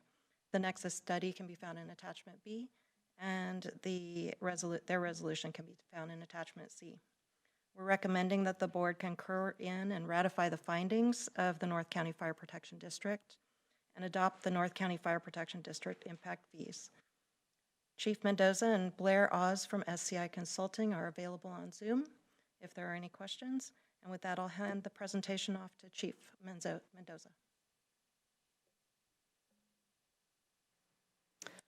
He should be on Zoom. Oh, I see Chief Mendoza. All right, we'll pass the floor to Chief Mendoza. Thank you for joining us, Chief Mendoza. Hi, good afternoon, Chair and members of the board. Thank you for taking the time Chief to consider Mendoza, this item we're today. getting some feedback. As Karen mentioned earlier, this is our fire mitigation fee program that we're bringing for approval from the board.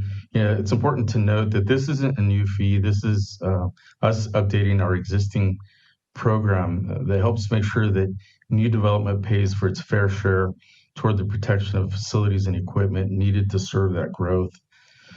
Without this update, these costs would continue to fall on existing residents, which we're trying to avoid. Our Nexus study supports the update and follows the county code and state law requirements. Our goal is simply to maintain our current level of service as the community grows and to ensure we continue to provide reliable fire and emergency services. With that said, I'd like to turn it over to Blair Oz, our impact fee consultant, who will provide a brief overview of the Nexus study, and then he'll be available to answer any technical questions. Thank you.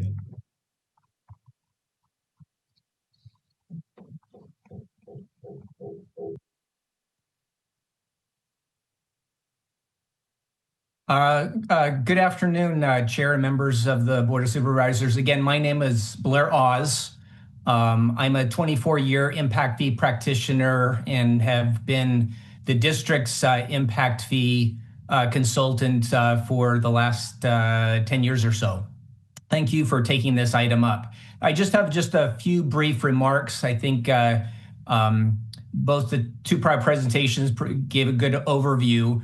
But again, the Nexus study before you is an update of their 2018 program. So it's an update to comply with recent changes in the Mitigation Fee Act, and it serves as the legal and the policy basis for imposing the fee. And again, these are development impact fees, specifically fire impact fees that are one-time fees charged on new residential and non-residential construction within the boundaries of the district. And these are imposed, fees are imposed by the county on the district's behalf. And the use of the fees are for expansion, new and expanded fire facilities, equipment, and apparatus. So essentially, any project or expenditure that's expanding the district's fire system in response to serving new development. So again, as mentioned, the district board has approved the Nexus study and the fee program. And there was a public comment period and public comment at the board meeting, but the comments were generally questions of clarification or overwhelmingly supportive of the fee program.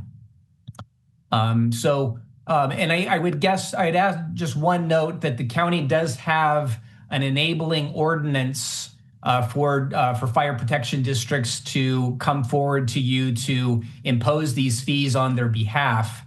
And in that enabling ordinance, there was a fee cap and a mechanism to increase that fee cap.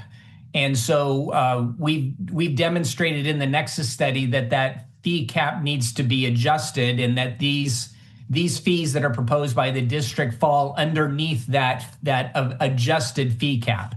So I just wanted to make that clarification. And also, I would add, just working with Karen on bringing this item before you, we both sort of mutually thought that the enabling ordinance was a little bit outdated, and that at some point might want to come before the supervisors for some updating of that ordinance. I think it's fine as it is right now, but it is a little bit outdated in some respects, and I'd be happy to advise the county on that updated process if you find it necessary. So with that, I'll leave it there and see if there's any technical questions that I can answer, or any questions of the fire district or their fire system from Chief Mendoza. But we're happy to take any questions you have. Great, thank you. As this is a public hearing, I'm going to open it up to public comment on this public hearing. This is item number 11 on our afternoon agenda today. Is there anyone in chambers for public comment? Seeing no one in chambers, is there anyone online for public comment this afternoon? Item number 11 are North County Fire Protection District impact fees. I'm seeing no hands raised on online for Zoom comment. Okay, with that, we're going to final call for public comment on this public hearing. Item 11, we'll close public comment on this public hearing, bring it back to the board. Church. I'll be happy to make a motion to accept the recommendations on the findings and to the adopting the fees. Okay, I have a motion from Church. I think it was a second from Alejo. We'll go Daniels. We'll go Daniels on it with a second. Hearing no questions or comments from the board, I will call for a vote. All in favor? Aye. Any opposed? None.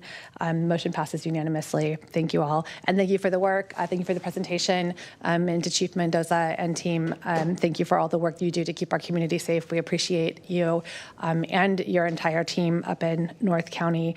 Thank you for joining us this afternoon. And we will move on to item number 12, to receive a presentation on the development of a countywide facilities master plan. And we've got some time scheduled this afternoon for a good in-depth discussion and presentation.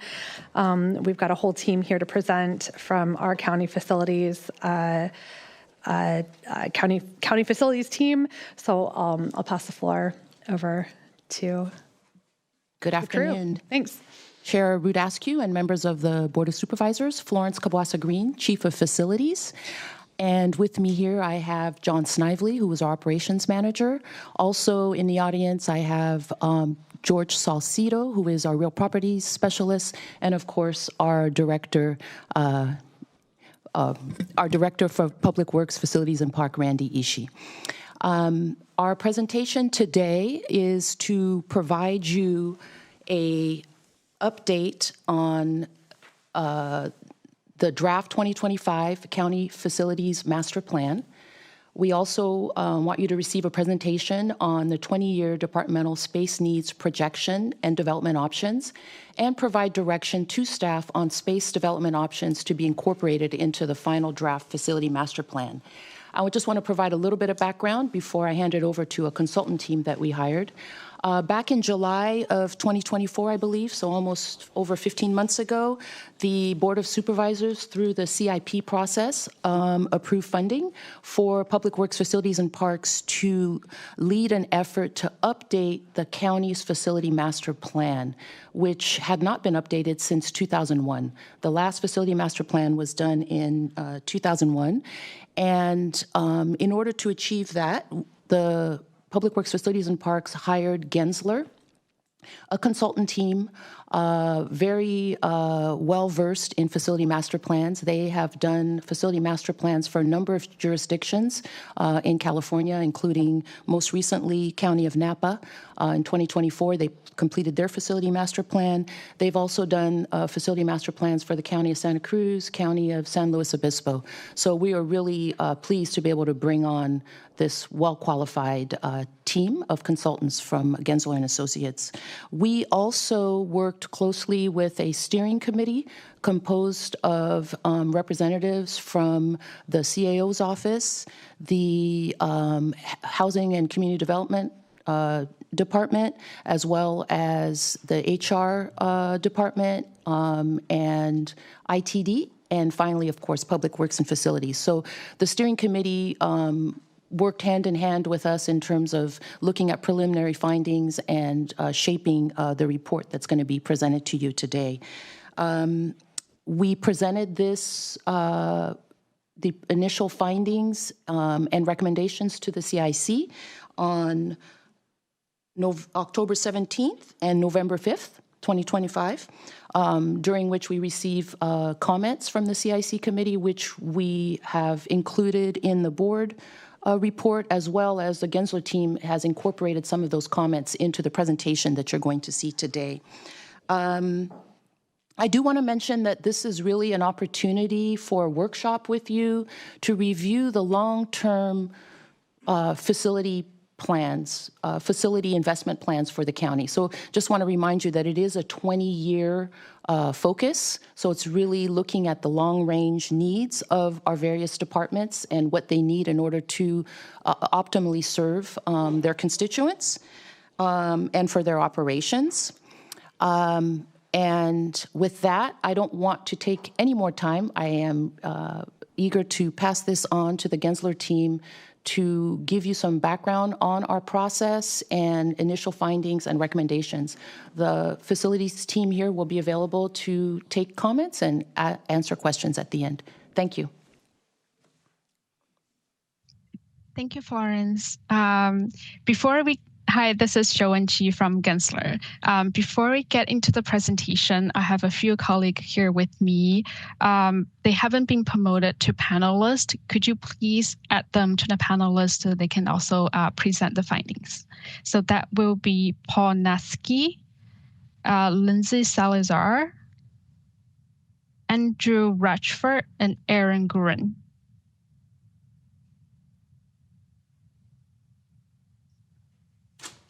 I repeat their name: Paul Nasky, Lindsay Salazar, Andrew Ratchford, and Aaron Green. Shuwen, they've been added. Thank you. Okay, thank you. Yeah. I'll share my screen. Yeah, I am on. Thank you, Joanne. Okay, we can get started. Good afternoon, supervisors. Thank you again for inviting us to present our draft options for the countywide facilities master plan. We look forward to your discussion, obviously, and direction as we move to finalize this plan, which has been going on now for nearly 15 months. So we're looking forward to bringing this in for a landing. Our team, Showin has already mentioned, we've got Lindsay Salazar, Showin Chi, and Aaron Gruen from Gruen Plus Associates on the line to help in this presentation. And collectively, we represent a much larger team that's been working on this, as I mentioned, for well over a year. And as Florence mentioned, we have robust experience up and down the state of California with many other California counties doing similar strategic portfolio assessments over the past 20 years. So we're really happy that we've been able to work with you all to put this plan together. Today, we have a few things we want to focus on. Obviously, just a little bit of background on the project, very brief background on the project, an overview of the plan itself, again, high level. We'll dive in and unveil a few key findings. There are many, many key findings. We're just going to highlight a few that we think are the most interesting. But we pretty quickly want to get into a discussion of the planning options themselves, and there are many. We have a lot of options to get through, as well as a financial analysis of each option. So we look forward to working through this today with you. There's a lot of detail. There's a lot of analysis, a lot of data that has gone into the development of these options. To keep it digestible, we've kind of tried to keep the presentation at sort of a summary high level for ease of digestion. But of course, we can, if you want to dive deeper and ask specific questions, we will more than happy to go down and get into the data and answer as much as best we can based on your questions. So I think that's a good preamble. I will turn it over to our colleague Lindsay to kind of get us started. Thank you. Great, thanks, Paul. I'm going to spend just a little bit of time level setting everyone, get us all on the same page. So what you're looking at right now is our overall project methodology.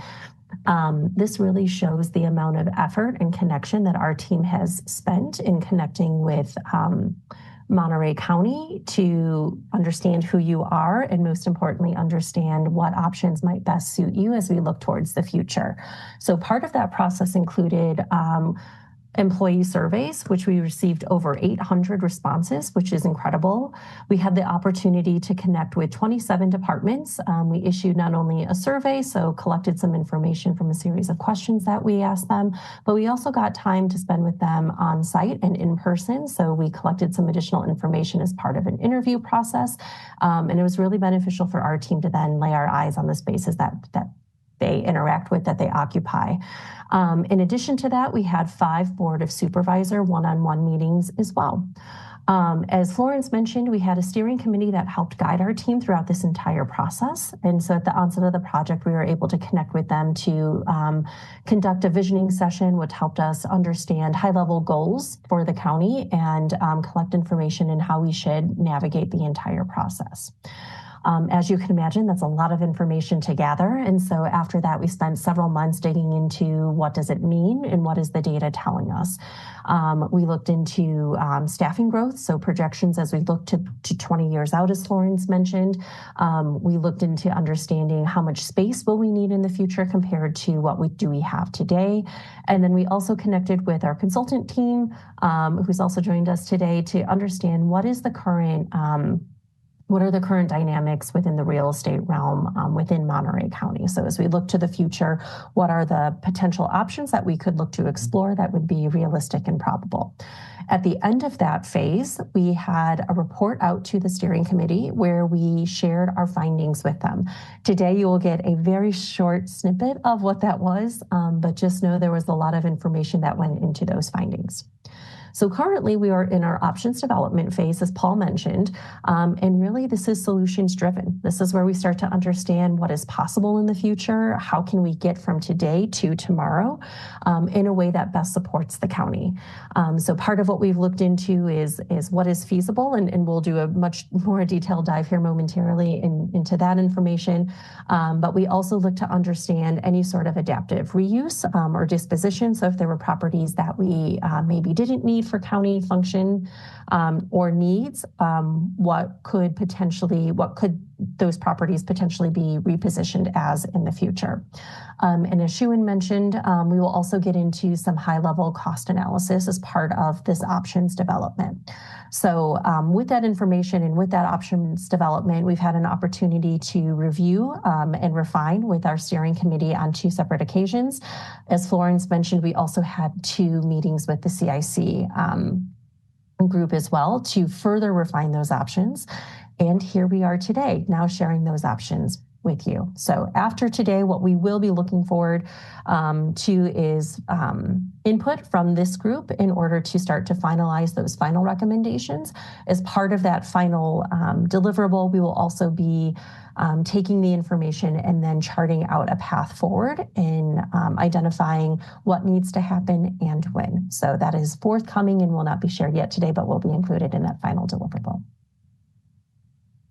So for today's meeting, the goal of what we want to do today is share the key findings. As we mentioned, there's a lot of data collection as part of our process, and we want to share that information with you so you can understand what our foundation was as we started to look towards the future and how we can get there.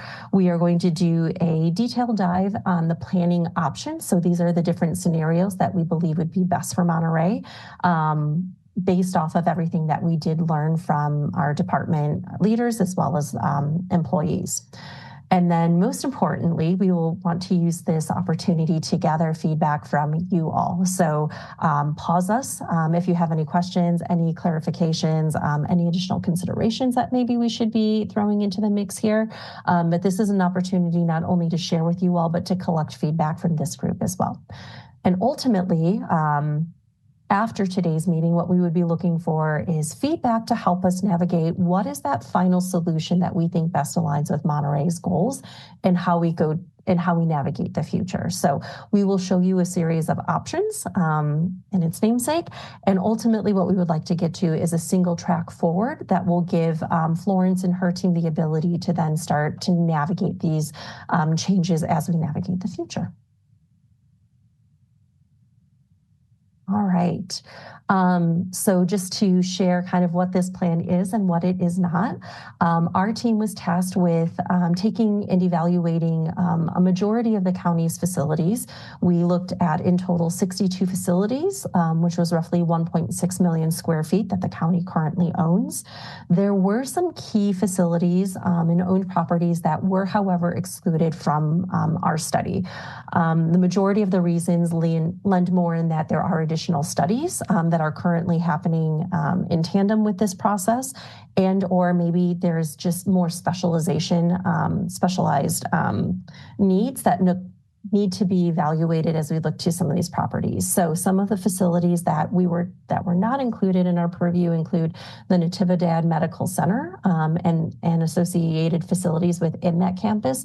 We know that they're currently going through a feasibility study on what their needs are. So we didn't touch that because we know there's a concerted effort happening in tandem with this effort. We also did not look into the jail and detention facilities, any of the parks and recreation facilities, the libraries, and some special use sites, which include things like communication sites or the former Fort Ord bunkers, medical and student housing, things of that nature. So those were excluded from the study, but by and large, we did look comprehensively across all of the facilities that the county does own as of today. So as I mentioned at the beginning of the project, we had the opportunity to connect with the steering committee as part of a visioning session.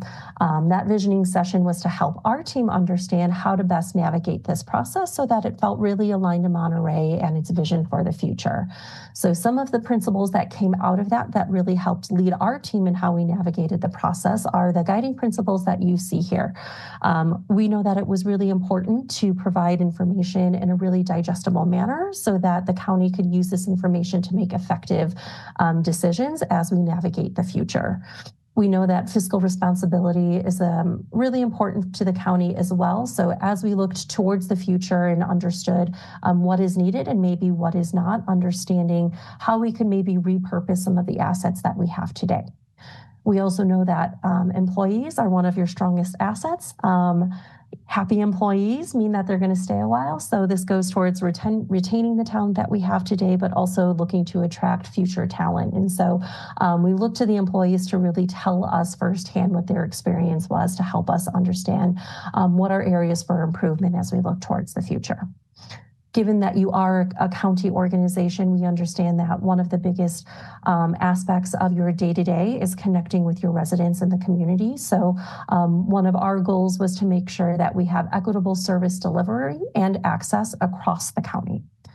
And then last but not least, we evaluated highest and best use of facilities. So in instances where we may be no longer need a certain asset or could scale down our presence on a certain site or within a certain facility, we look to understand what would be the best use for those facilities as we look to the future. And that did include, as you will see, some housing opportunities. Okay. And before we start to dig into the options, as I mentioned, we spent several months trying to collect as much information from the county to really understand who you are and what your needs are. So really hard to distill all of that information into a single page, but I think this helps provide an overview for the things that we are trying to solve for as we get into our options. So starting with number one, Monterey is growing. So one of the things that our team was focused on was understanding how that growth can be accommodated as we start to look far into the future, out that 20-year mark. What we did find was that growth was especially expected for the health department, social services, public safety, and justice functions. So within those spaces, we understood that those groups are likely going to need a little more room compared to maybe some of the other departments within the county.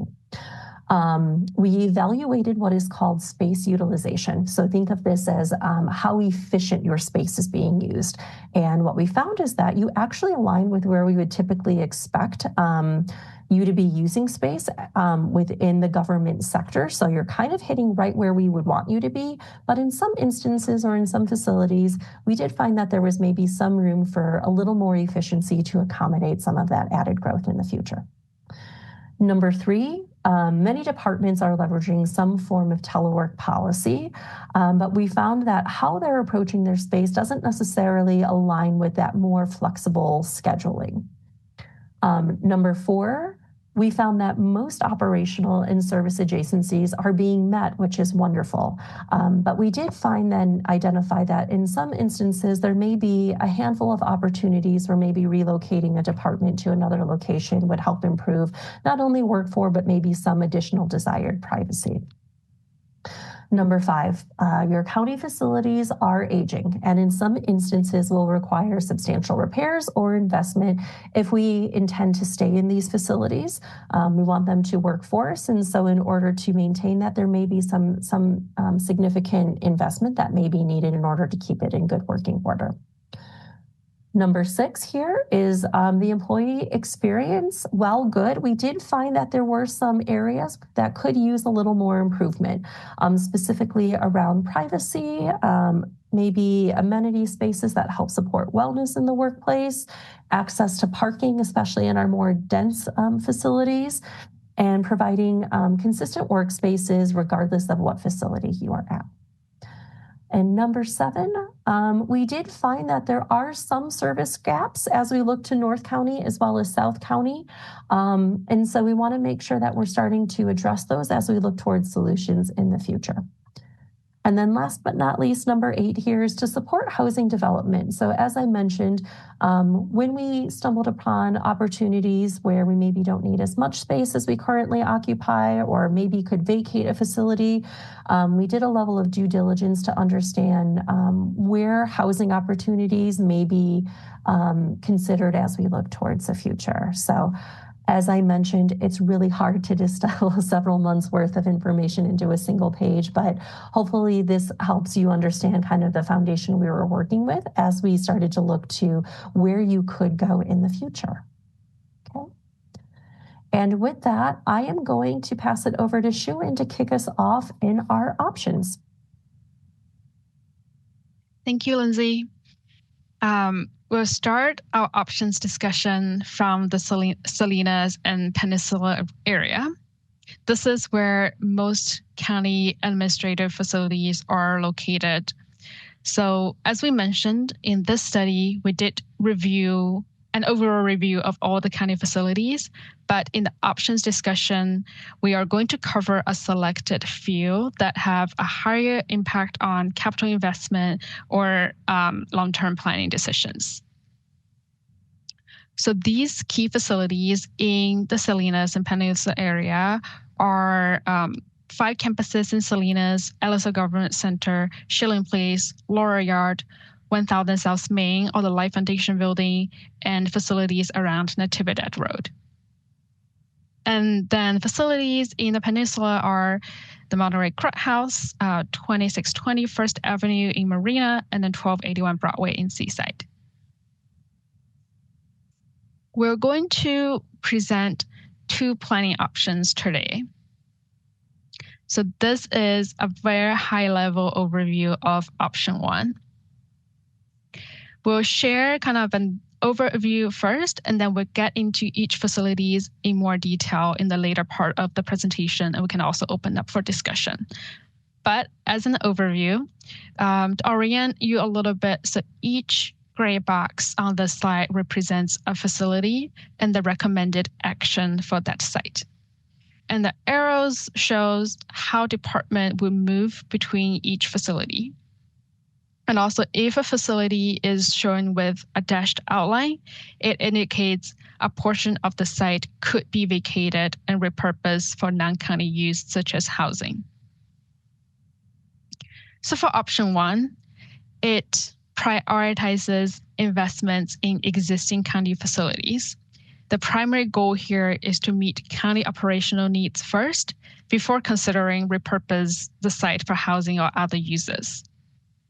So if you look at LSL and Schilling, we recommended using existing vacant space to accommodate growth, consolidate lease spaces, and then absorb departments relocating from Laura Yard to Schilling.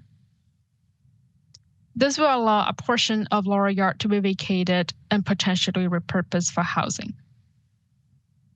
The Life Foundation Building at 1000 South Main has an opportunity for acquisition, followed by renovation to upgrade it to a modern standard. And around Natividad Road, the key focus is supporting sheriff staffing growth, identify an alternative location for Department of Emergency Management, and then 1220 Natividad also presents an opportunity for potential revenue generation. So on the peninsula, option 1 proposed renovating the Monterey Courthouse to keep the sheriff and justice partners in the supervisor's office in place. The facility at 2620 First Avenue is maintained.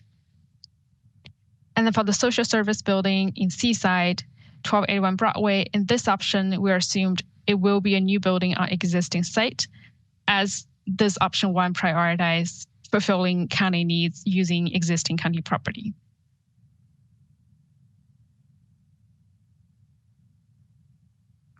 So this slide summarizes the portfolio change. The bar charts represents the building square footage. So you can see under option 1, 58% of the facilities are maintained, showing in the gray color. About 33% of the building square footage are renovated, showing in the orange and green. Primarily, that was from the Life Foundation, renovating the Life Foundation building and renovating the Monterey Courthouse. And the new construction, shown in the blue, is limited to about 7%. And then the leased space is canceled by a lot due to the acquisition of the Life Foundation building.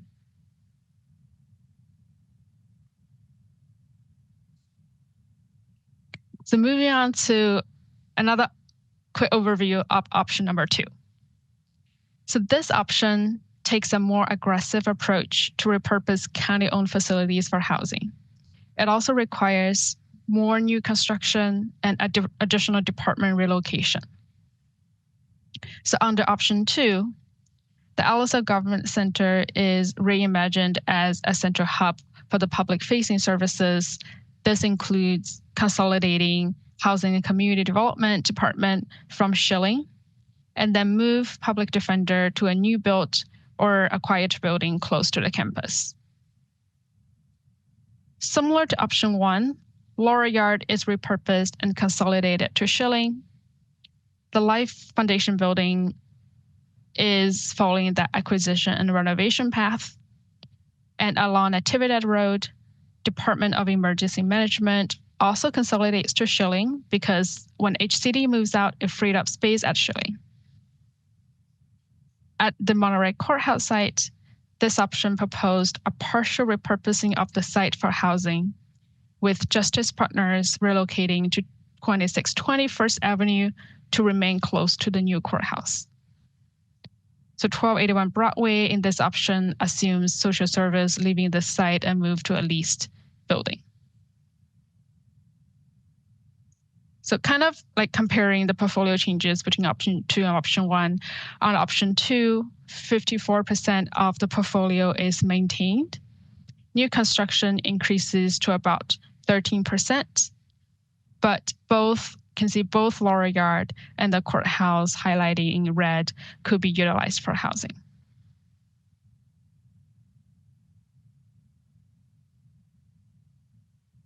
So next, we are showing a side-by-side comparison of the two options by facility, and we can also stop for comments at any time. So I'll start with a deep dive of LSL Government Center. Some of the existing findings for this facility are currently it houses a mix of public-facing and internal-facing departments, which created some privacy and security challenges. There's also unused space on the second floor. The public defender office is expected to grow, but the current layout doesn't fully support how they operate. On top of that, the site has ongoing parking constraints. The historic jail is sitting vacant, and there are also parcels along the north side of the site that's sitting empty. So both option 1 and 2 addresses these issues by improving space efficiency, proposing a revitalization of the historic jail, and implement a phased parking strategy that starts with service parking and then transition to a structured parking. The main difference between option 2 and 1 is that 2 proposes a new office construction on the vacant parcel of the site to create a purpose-built facility for the public defender, allowing HCD to consolidate and to create that public-facing services center at the LSL Government Center. So when we present the options to the CIC, I think option 1 was identified as a preferred option, but we'll be looking to the board to give us further guidance.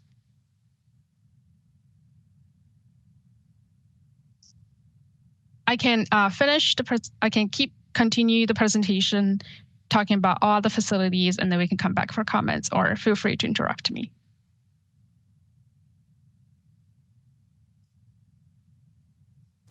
I think we just we'll keep going through the presentation, and then we'll sort of walk back through them. Perfect. Thank you. Okay. Awesome. Thank you. For the social service building at 1000 South Main, both options recommended an acquisition. This facility is currently a leased facility at a very public accessible location. So the challenge was with the building condition. The challenge was mainly the building conditions. This facility used to be a mall, so it has pretty inefficient layout and some significant deferred maintenance and ADA issues. So a major renovation would be required to upgrade the building to a modern standard, but both options would recommend an acquisition and renovation.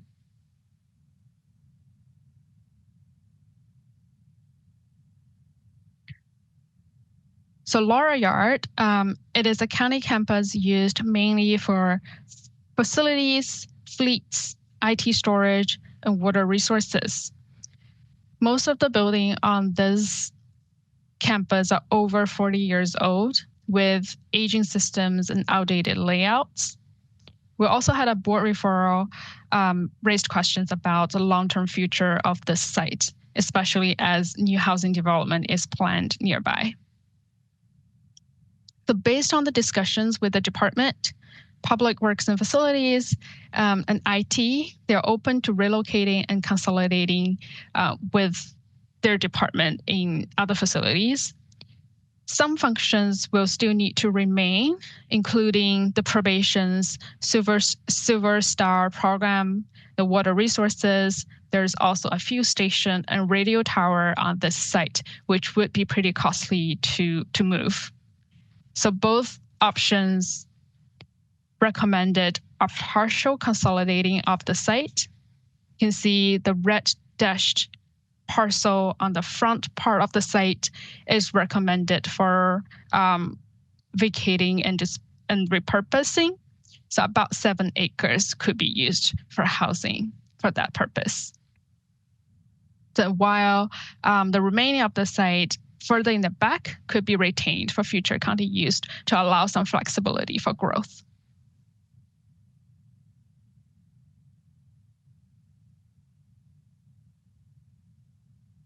Moving on to Schilling. Schilling Place has a lot of available capacities that isn't fully utilized today, which makes it a good location to receive department relocating from other sites. So under both options, Public Works Facilities and Parks move here from Laura Yard, and the Human Resources can also move from LSL to Schilling to have better privacy. The key difference in option 2 is that Housing Community Development moves to the LSL Government Center that frees up space at Schilling, allowing Department of Emergency Management to relocate from the Natividad campus. Also, they can be closer to their warehouse and storage facilities.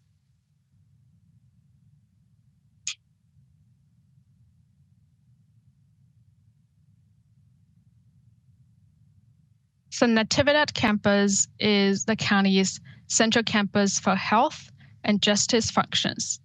So we've heard 3 key requests related with this site. So the first, there's another board referral asking whether 1220 Natividad could be repurposed for commercial use, which we evaluated the potential through some financial analysis and we can share. Second, the Sheriff Department noted space constraints that are really limiting their growth. And third, Department of Emergency Management identified some operational challenges in its current shared place with emergency communication, especially during emergencies when staffing increases. So to address all of those, under option 1, we studied if 1220 Natividad could be leased for commercial use.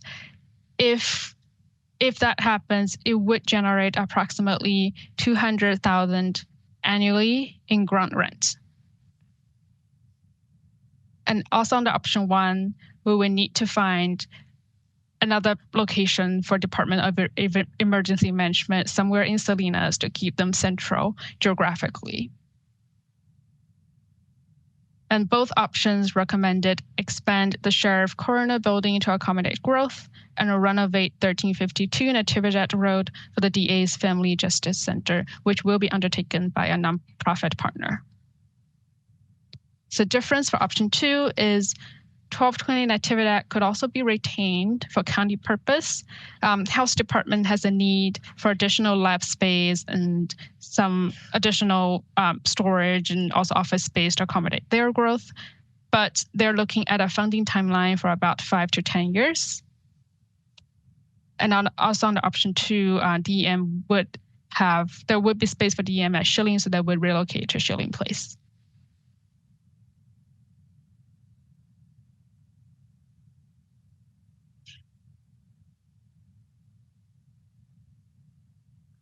Moving on to the Peninsula area. So under option 1, after court relocates, we proposed retaining the Monterey courthouse property so that this site would accommodate justice partners who remain, including the DA, public defender, probation, and sheriff coastal team, and of course the supervisor's office. So the site will be retained for county use to accommodate future growth. However, this option would require a major renovation to convert the courthouse into office space. So under option 2, we proposed a partial disposal scenario where the parking structure and the courthouse wing will be demolished, and then the lower portion of the site could be reparceled and repurposed for housing. At the same time, justice partners would need to relocate out from the site. There is another county property, 2620 First Avenue, which is very close to where the new Fort Ord courthouse will be. So that would be a good place to house those justice partners relocated from this Monterey courthouse, but that would also require some new construction, some expansion happening at 2620 First Avenue.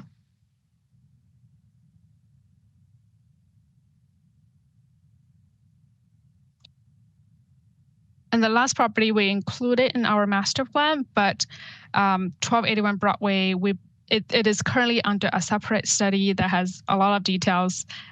For the purpose of costing, we've included in our master plan, but we don't intend to discuss this in detail in this presentation. That's everything for Salinas and Peninsula. Before we move on to South County, any comments and questions? I think there's lots of comments and questions, but let's work our way through, and then we'll work. Let's keep going. Thank you. Okay, sounds good. All right, so moving on to South County. Down in South County, there are 3 primary facilities or properties that the county owns that were evaluated here. So starting with 1011 Broadway and 250 Franciscan Way, those are going to be 2 of the properties that we're going to evaluate kind of in tandem with each other. We also took a look at 522 North 2nd Street, and then we have a series of leases at 116, 118, and 200 Broadway Street. So in option number 1, the priority here was to grow within our current footprint. So in this option, what we're looking for is at the 1011 Broadway and 250 Franciscan Way facilities, looking to bring more of the county's team over to that location. This would also be home to the District 3 Board of Supervisors. And we would look to update the courthouse that is currently there. This also would allow the ability for us to relocate AgCom as well as Public Works and Facilities over to that location. What that in turn means is that at 522 North 2nd Street, that parcel could then be repurposed for a new probation training center, as well as potentially for animal services, pending some site mitigation that may need to be evaluated further.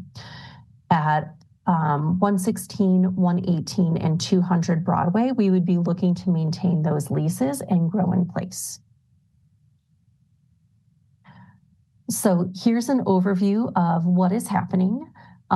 So there would be the potential to demolish some of the space over at 522 North 2nd Street in order to build that new probation facility.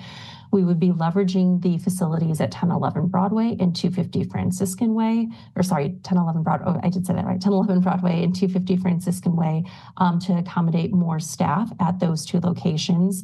And we would look to maintain the leases that are currently in place. In addition to this, though, we know that, oh, never mind, I'm getting ahead of myself, sorry.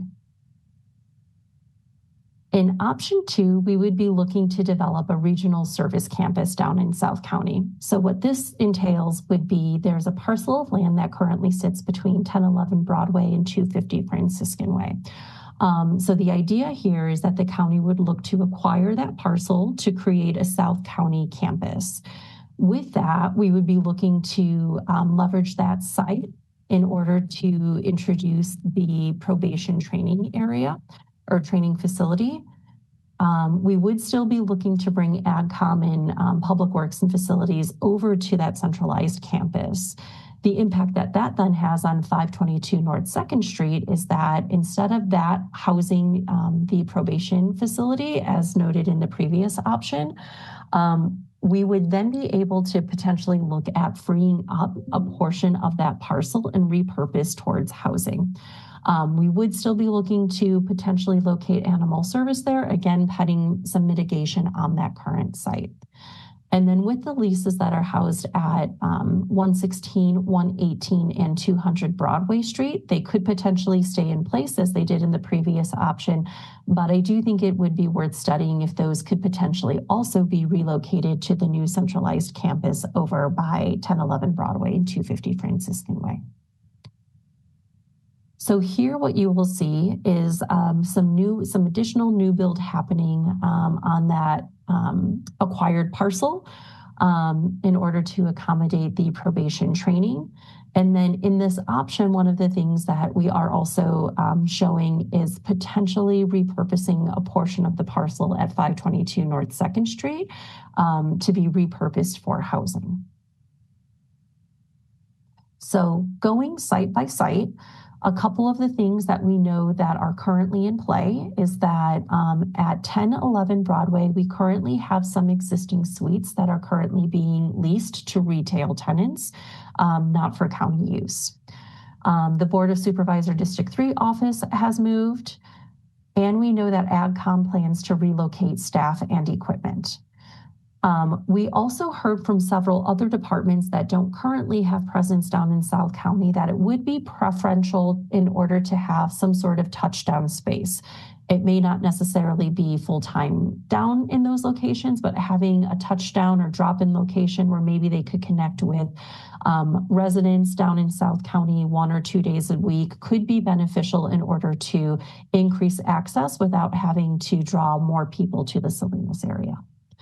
So in option 1, you will see that the plan entails renovating the tool shop and church in order for AgCom, in order to move AgCom over to that area and provide them some additional storage. On the 1011 Broadway site, there on the south end of that site, there is some open space that Public Works and Facilities could then leverage for storage and staging.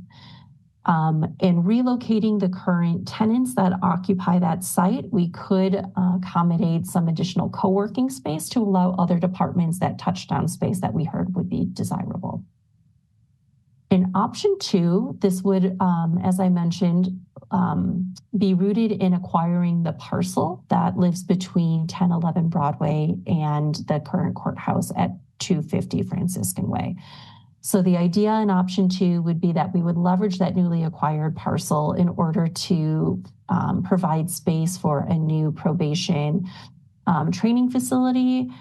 Additionally, this site could potentially be leveraged to accommodate the employees that we have within the leased spaces. So depending on the footprint that you want to build there, could potentially look to vacate the current leases that we have down in South County.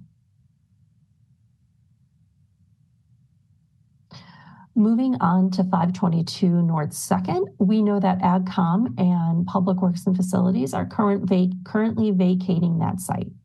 So in option 1, we've outlined that at this site, we would look to retain the property to accommodate probation, as well as the animal services.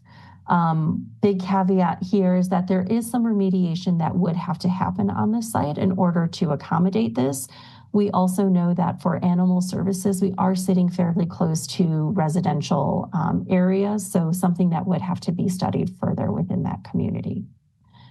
In option 2, this is the option where at the previous site, we're acquiring that additional parcel to create that South County campus.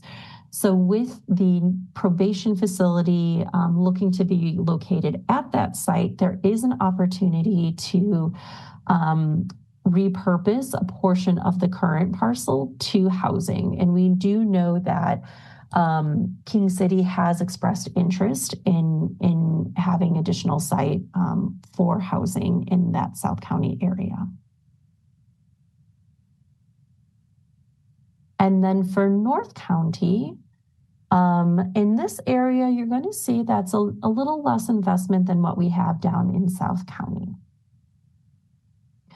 So currently, we're not expecting any sort of new construction needs up in North County.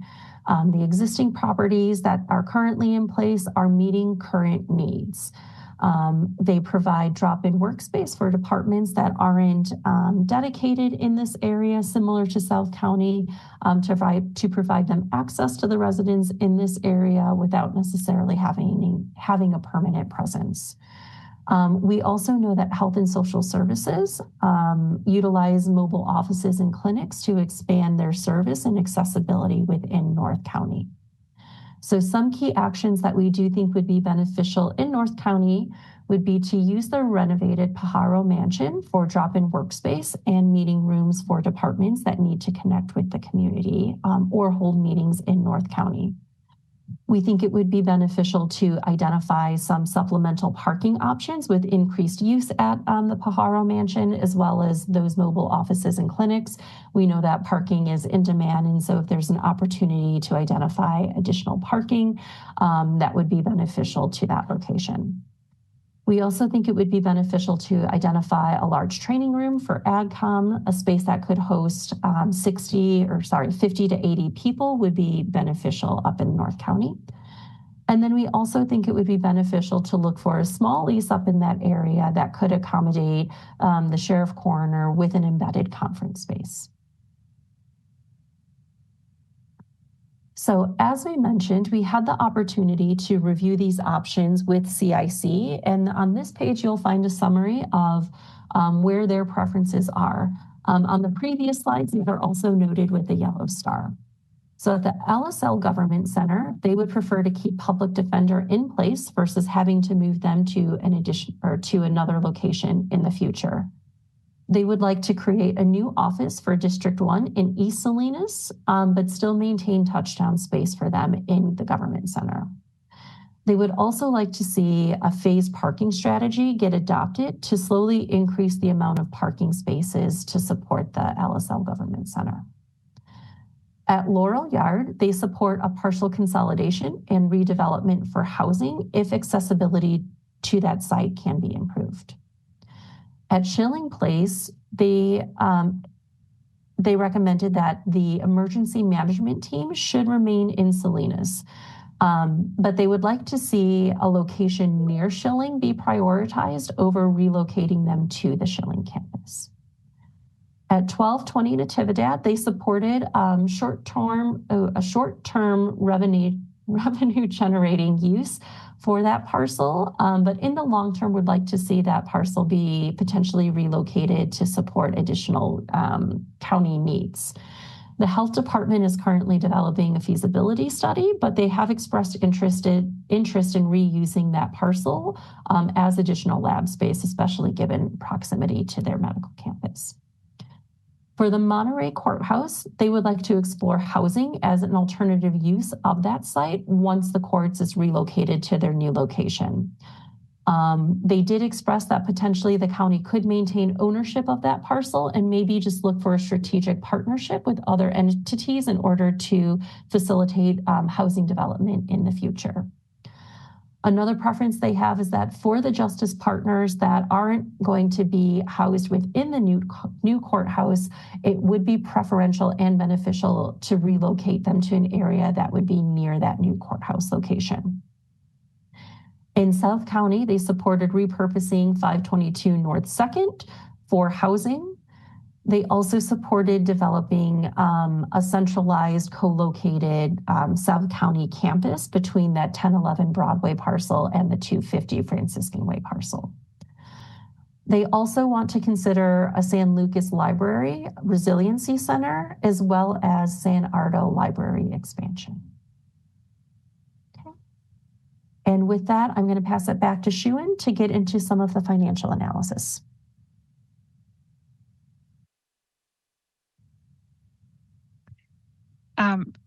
So before we get into the numbers, we wanted to explain a few key terms.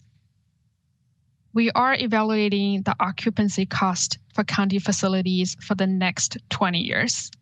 So occupancy costs include capital costs and operating costs. The capital costs are the longer-term, non-routine expenses.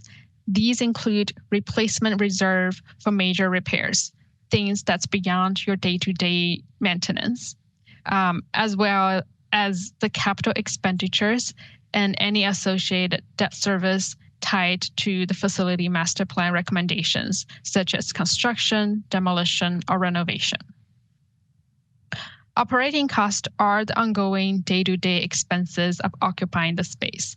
So for owned facilities, that includes utilities, maintenance, and janitorial services. For leased facilities, operating costs are the rents and utilities, but also we accounted for some cost sharing and reimbursements. So we are going to present 3 scenarios. The base case assumes the county keeps its current real estate portfolio, no acquisition or disposals, and future staffing growth is absorbed within the existing space.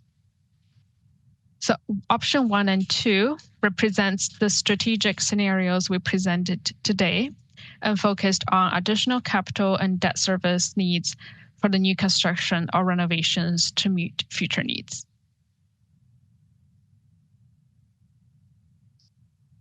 So looking at the cost summary, the base case, which assumes no major portfolio change, totals about $865 million, driven mainly by the operating costs and ongoing capital reserves.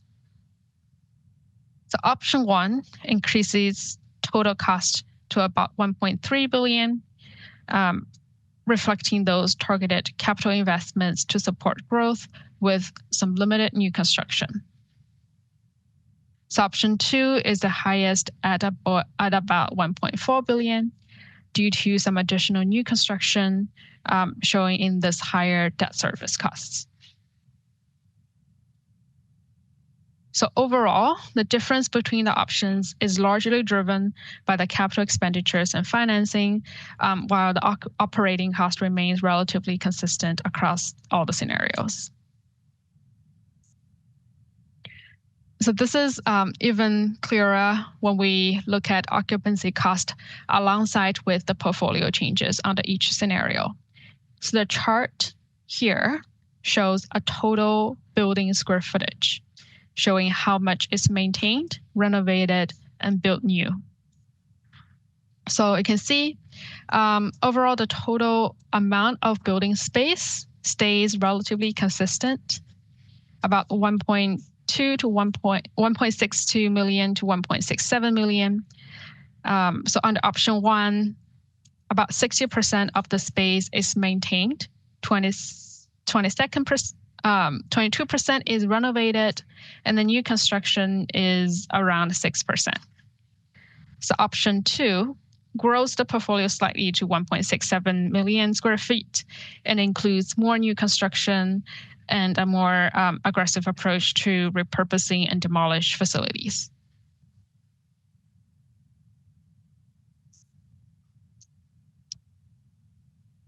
And this is showing how the investment is distributed across county regions. So across all scenarios, Salinas accounts for the majority of the total costs since it contains most of the county facilities. So under both options, South County costs increase, primarily due to the planned investments in the King City facilities. In the Peninsula region, also in option 1, the cost significantly increases, driven primarily by renovating the courthouse and also reconstruction of 1281 Broadway.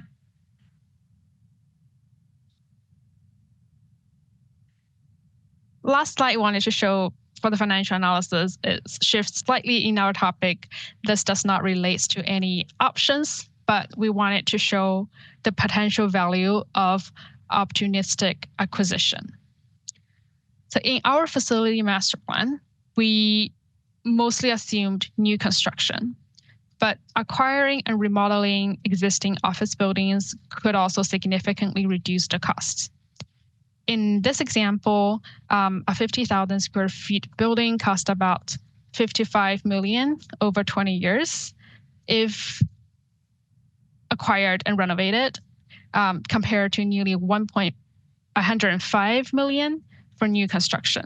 So acquire and renovation is roughly half of the cost for new construction. Since we are not aware of what are the acquisition opportunities out there on the market, we'll assume new construction, but definitely recommending looking for acquisitions as a potential cost-saving opportunity.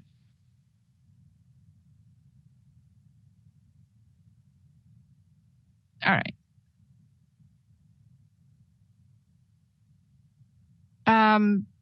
We have only just the next steps, and Paul, I'll hand it over to you. Yeah, so supervisors are ready to receive your discussions, obviously giving you a lot to think about and discuss and review. So we're happy to entertain your discussion and comments and questions at this time. Great, thank you so much. That was an incredibly detailed amount of work that y'all put into this report, and the presentation that we have in front of us. I'm assuming there's a lot more depth that you have in front of you as well. The interviews I know that I did was very in depth, and I just want to thank all of our county team workforce who took the time to respond to the surveys and do your own interviews. Clearly, all of that feedback has been compiled here into this facilities draft master plan. I'm going to open it up to our board first for some questions. There's a lot that was covered, and well, actually, before I do that, I know there's some. Because there's so much information provided here, and I don't know if all of our department heads who had the chance, whose departments are being sort of considered in this process, were able to participate or view the draft when it came to the Capital Improvement Committee. This is maybe the first time that a lot of departments are hearing and seeing the information. So I know you're looking for some direction from us today. We don't have one of our colleagues with us at this meeting today, and so I want to be, I think, give everyone a chance to weigh in and have their thoughts considered as we move forward. So I think in this dialogue today, I want to make sure we give everyone a chance to digest the information, take the time to think about it, and make sure we don't miss any feedback as we move forward. So if we have department heads or anyone in the county family who received the information and has feedback or thoughts for us, I think I just want to make sure that everyone knows we really do want to hear about what's missing from this. What do you like about this? What do you think is a good idea? What do you think is a bad idea? You can communicate directly to the clerk of the board, or you can contact our CAO's office or contact any one of the supervisors directly so that we can make sure that we get all of that feedback incorporated as we move forward. This won't be the last time that we make decisions about this.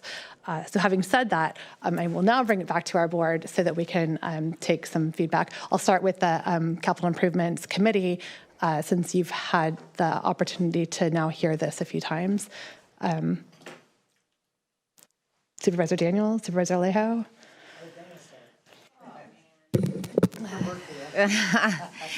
So I feel like I'm lucky that I had the opportunity to hear this in the Capital Improvement Committee twice. So it was so much material that we then rescheduled a second meeting.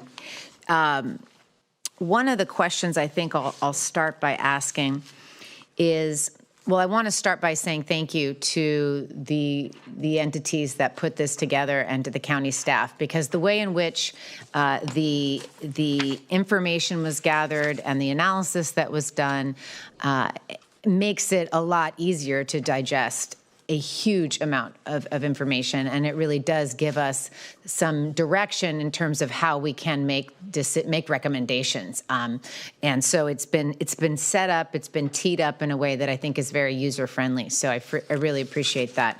And I didn't feel that way the first time I saw it. So if others are feeling a bit overwhelmed that weren't on the Capital Improvement Committee, we'll take the time we need. But this was very helpful.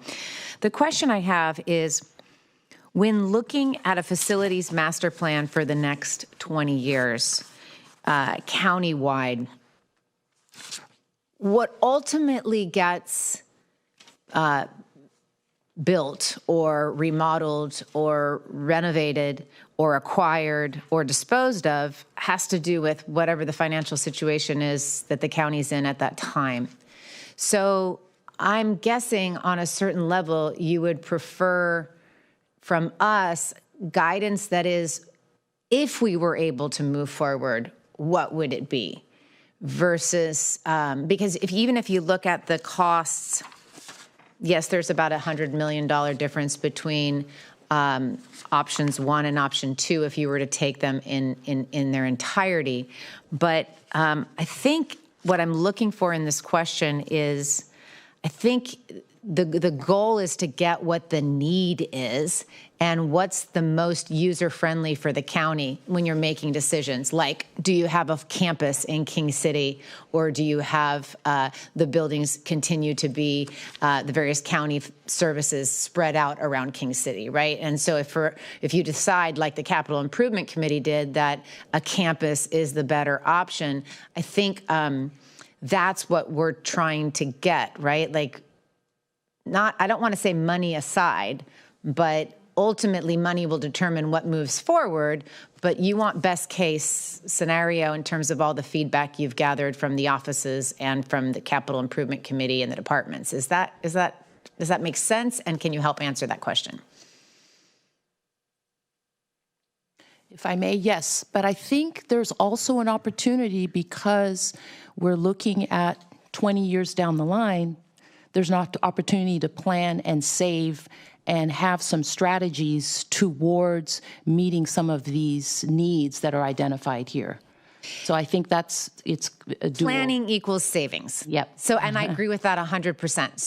So yes, we have that opportunity. But what I'm trying to say is, I think getting down to the nitty-gritty of cost right now isn't necessarily going to be beneficial. And in today's shoes, you wouldn't say, well, the difference in cost is just too much if the need is greater, right? Like, it would make sense to have a campus, right? Or it would make sense to get the benefit then of disposing that for housing overall.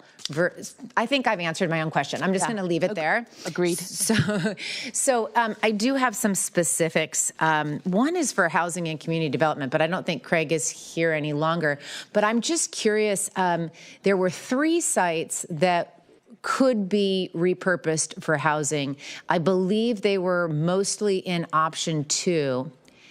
And, looking this far down the road, is there an opportunity, if the county were to go in that direction and repurpose those sites, to collectively look at 3 sites and do some streamlining or some way in which, since the county owns the property versus just disposing it and selling it and giving it to a housing developer, but to actually look as a county at how we can make it viable for a nonprofit developer to develop those sites that are county owned as a mechanism for trying to get more opportunities for our workforce to live in our county. That's just one question.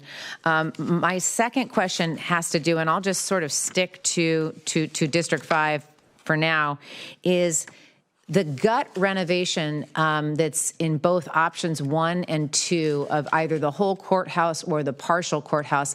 Does that deal with the seismic challenges? I mean, can you use a portion of that building and still address the seismic concerns that have been identified? And again, since I had so much opportunity with this, I don't really have a lot more than that to ask in terms of questions. I don't know how we want to do this. We can answer directly? Okay, so I'm going to defer to the Gensler team to answer both of those questions. I have some thoughts, but I think it would be good to hear from the subject matter experts. Yeah, thank you, Florence. Thank you, Supervisor Daniels.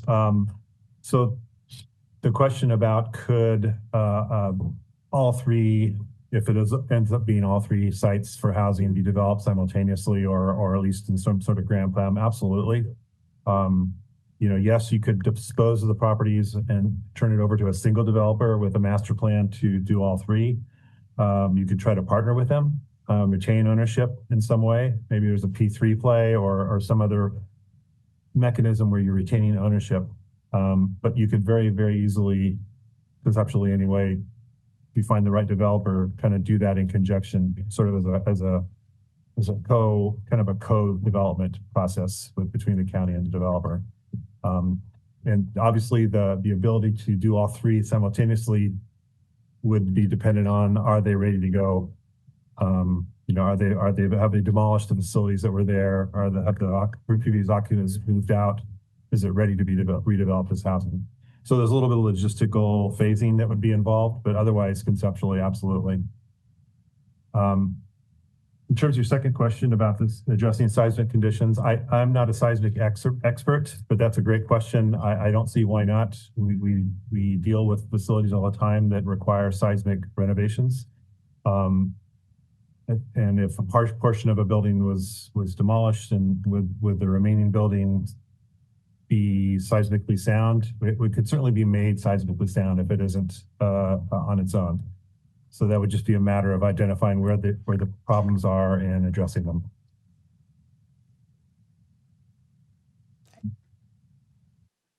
All right, thank you very much to our county team and to the Gensler team.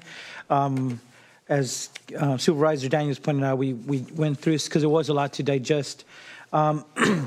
And I just want to speak to the main points that I was concerned about. And one continues to remain within option 1 versus 2. The easy one, though, is lower yard. I think there was agreement there on the next to the share center. We already have a proposed apartment development with Eden Housing, and I had submitted a second referral to utilize the back property for senior low-income housing, and staff suggested perhaps using a property closer to where the apartment complex is going to be built so that it's facing East Laurel Drive, frontward facing versus hidden in the back of that property. And for me, that made sense that they would be kind of closer together. Plus, there is a potential to have a road that could provide the easier access in and out of those new those new housing units. So that I'm going to agree with. And both, I think both, it's the same for both option 1 and 2. The only one that was different, though, seems to be on the Natividad Road property.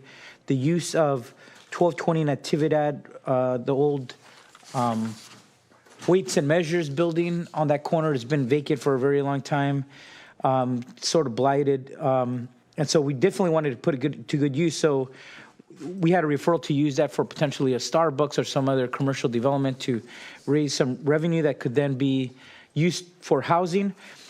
So that's included in 1, but option 2 has it as these are pages 16 and 18. The difference between options 1 and 2 on the Natividad Road Square. This option 2 has it being used for county needs. So in our previous meetings, it was about whether the health department had plans or had funding to potentially build a lab, which I was open to because it's next to the existing health department, but it had never came up in our capital improvements committee. And at the time of our hearing, we didn't have information if this was even a priority for the health department. Did they have funds? Or were they pursuing grant funding?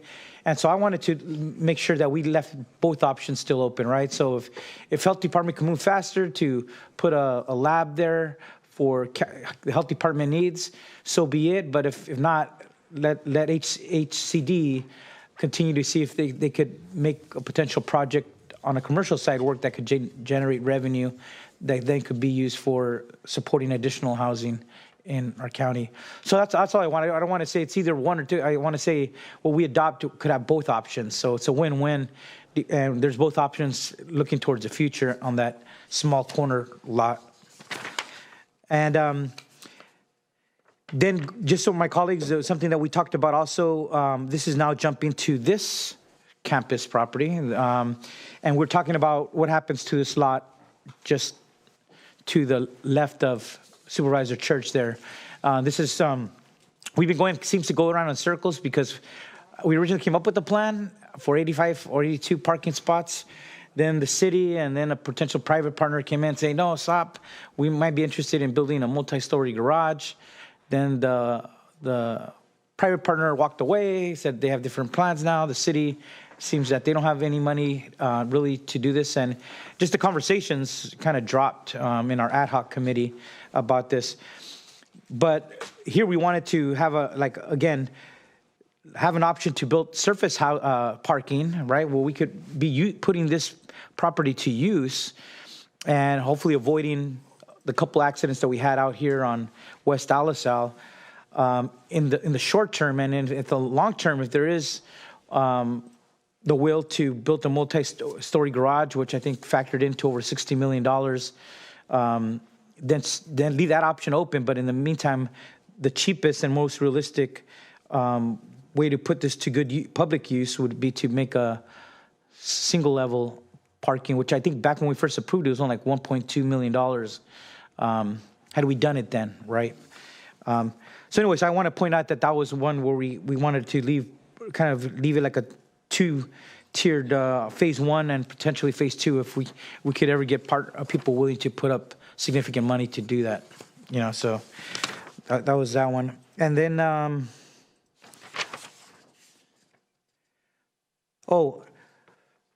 I'm not jumping back to the Natividad property, the old juvenile hall there.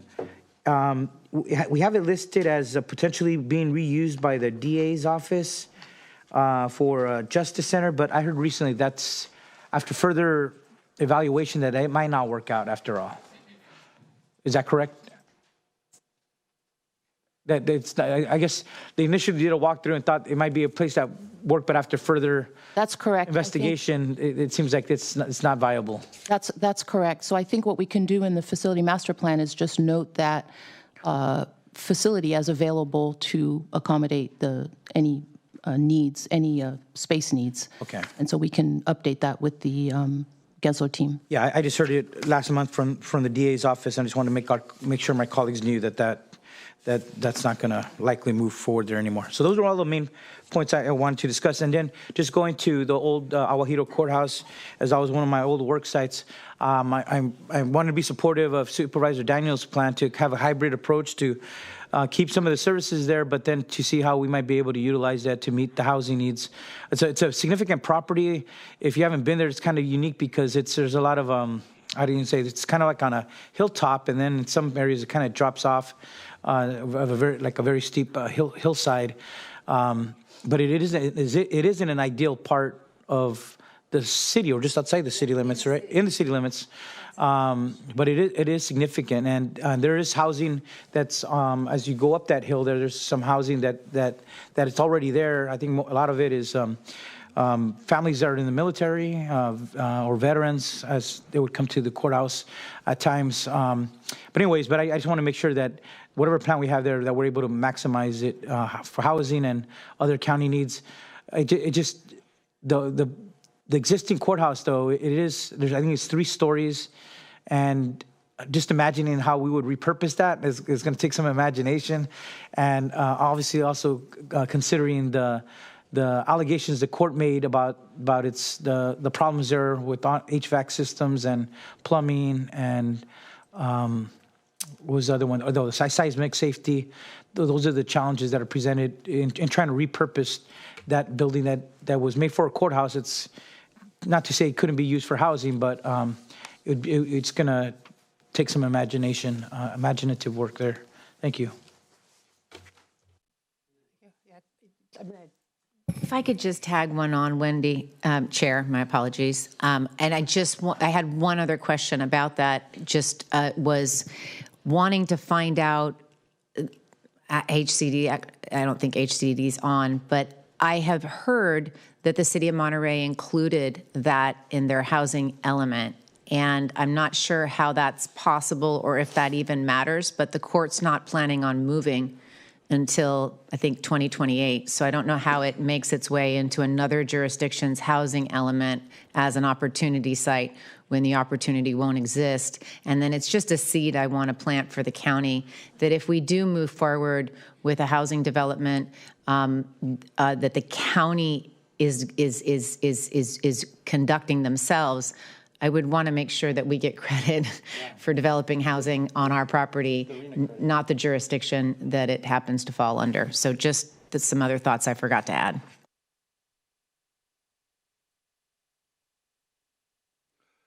I want to, first, thank everybody who's been involved into this. For it was a pretty detailed report. This is the first I've seen it, so I haven't gone through. I haven't had the benefit of seeing it in one or two committee meetings like two of my colleagues have. So I've got quite a few questions, a couple of concerns on a few things here, which I want to address.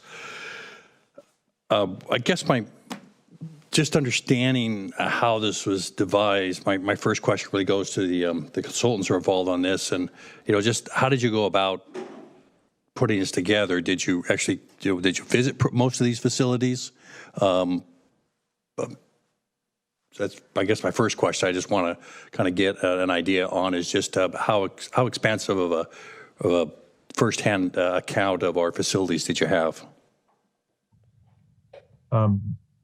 Supervisor Church, yes, we did extensive site tours. We interviewed every department in person. We, tried to understand their needs the best we could. We tried to understand the existing conditions of the facilities. There was a facilities condition report that was prepared, I don't know, 7, 8 years ago.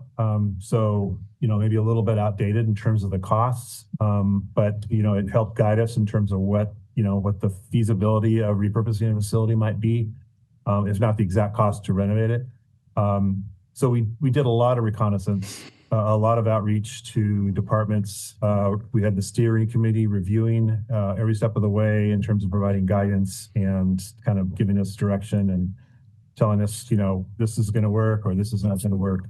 So it was really, we did a lot of the heavy lifting in terms of the due diligence and outreach and data collection.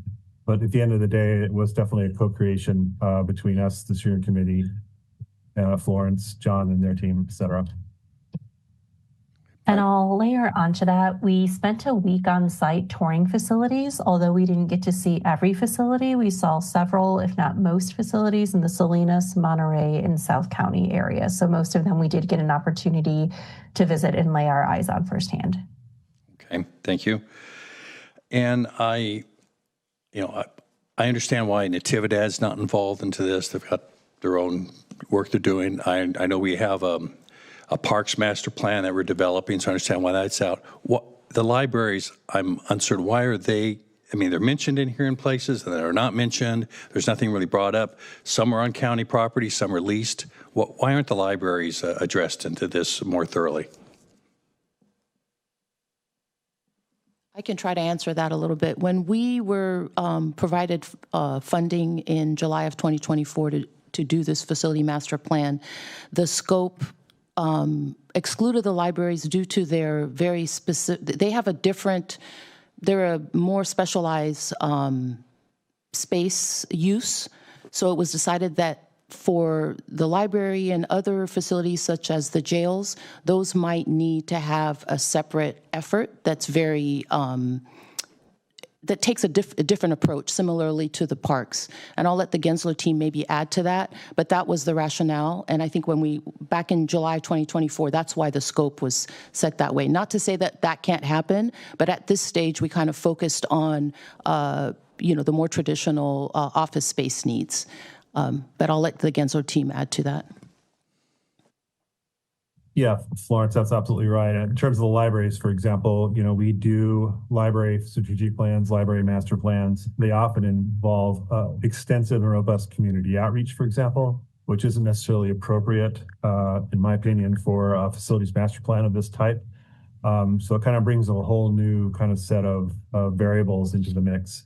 Not to say the libraries aren't important and they shouldn't be focused on and have their own plan, but I agree with Florence that other than maybe the headquarters and the administrative office space component, the library branches themselves kind of deserve their own kind of focus, maybe in a separate study, but there was a reason that they were excluded in this study, and it made sense to us.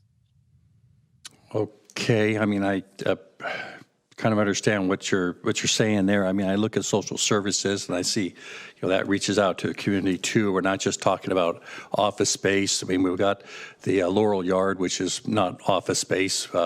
I'm the one that put forth the referral that kind of led to this, I believe, because my first concern was with the, as we're developing housing over on Laurel, that we have the Public Works yard there, and it's, as it develops into a residential, that facility actually sort of operates as a light industrial in a way, because there's fabrication and work being done into there, and it seemed like it was going to have to move. Which maybe my next question, I'll just kind of, well, before I jump into that particular part on the Laurel Yard, it's a 20-year plan we're looking at here. So we're not looking just at current needs. We're forecasting down the line with this. Am I correct on that? Over the next 20 years, of where we're going to be needing these services and buildings? Is that my understanding of this master plan?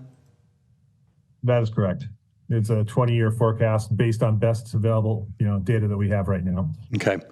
So then I want to just kind of go to the Laurel Yard, and I believe from information I was able to get yesterday, it's to move the Laurel Yard over to what's being suggested perhaps in Schilling would cost about $18.1 million. Is that correct?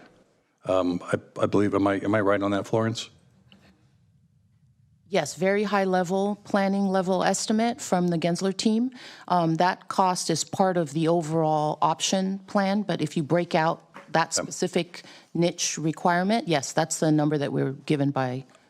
And I'm not sure, I'm sure it's in here, but as I say, there's a lot to digest. The current facility in Laurel Yard has how many acres, and then would be moving over to Schilling, and that's 4 acres over there, I believe? I mean, how much are we using for the yard at Laurel right now for our maintenance? And then what would we be moving to a 4-acre facility, I think?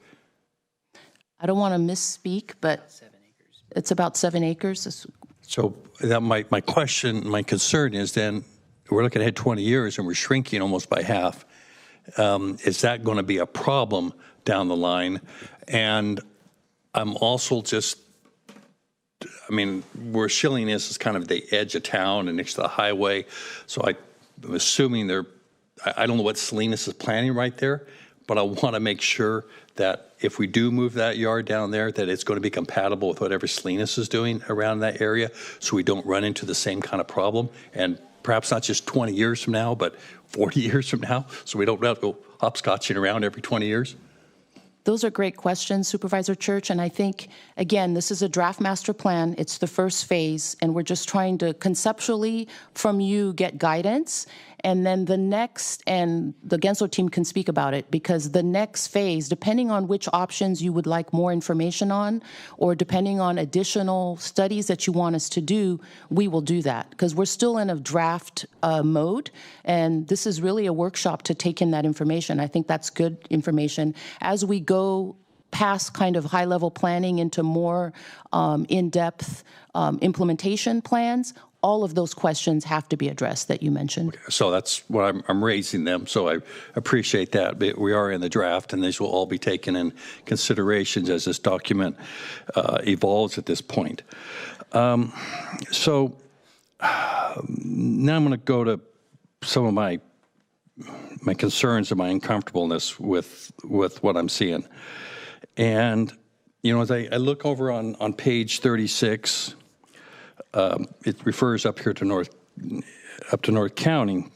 There's, reference here that no new construction is needed. that current needs are being met. It does mention about a larger facility for ag and then for sheriff's office, although those aren't being addressed anywhere in 20 years inside this. I didn't quite catch. Maybe I may have missed that. I did see that it went from a slight increase in some funding there, but I did not see where either one of those two facilities or two needs were being addressed. What I find a little difficult when I see no new construction needing current needs are being met is I flip over to page 61, and it says really clear in there that there's service gaps in North and South County. So hard for me to see how our current needs are being met if there's service gaps, and especially if we're looking 20 years down the line. We're not looking at current needs. We're looking, so. As I look at this plan, I'm seeing needed things done in Salinas, needed things done in the peninsula, needed things done in South County. And I also see this as, sort of as the ideal, our goal we're pushing for. We may not achieve everything, but I get concerned is that with no new construction needed, it's just like putting the brakes on for 20 years when there are service gaps and issues. And I'm sure, and I bring this up to the consultants because I'm assuming, they're not, you're obviously out of the county, you don't know the area as well.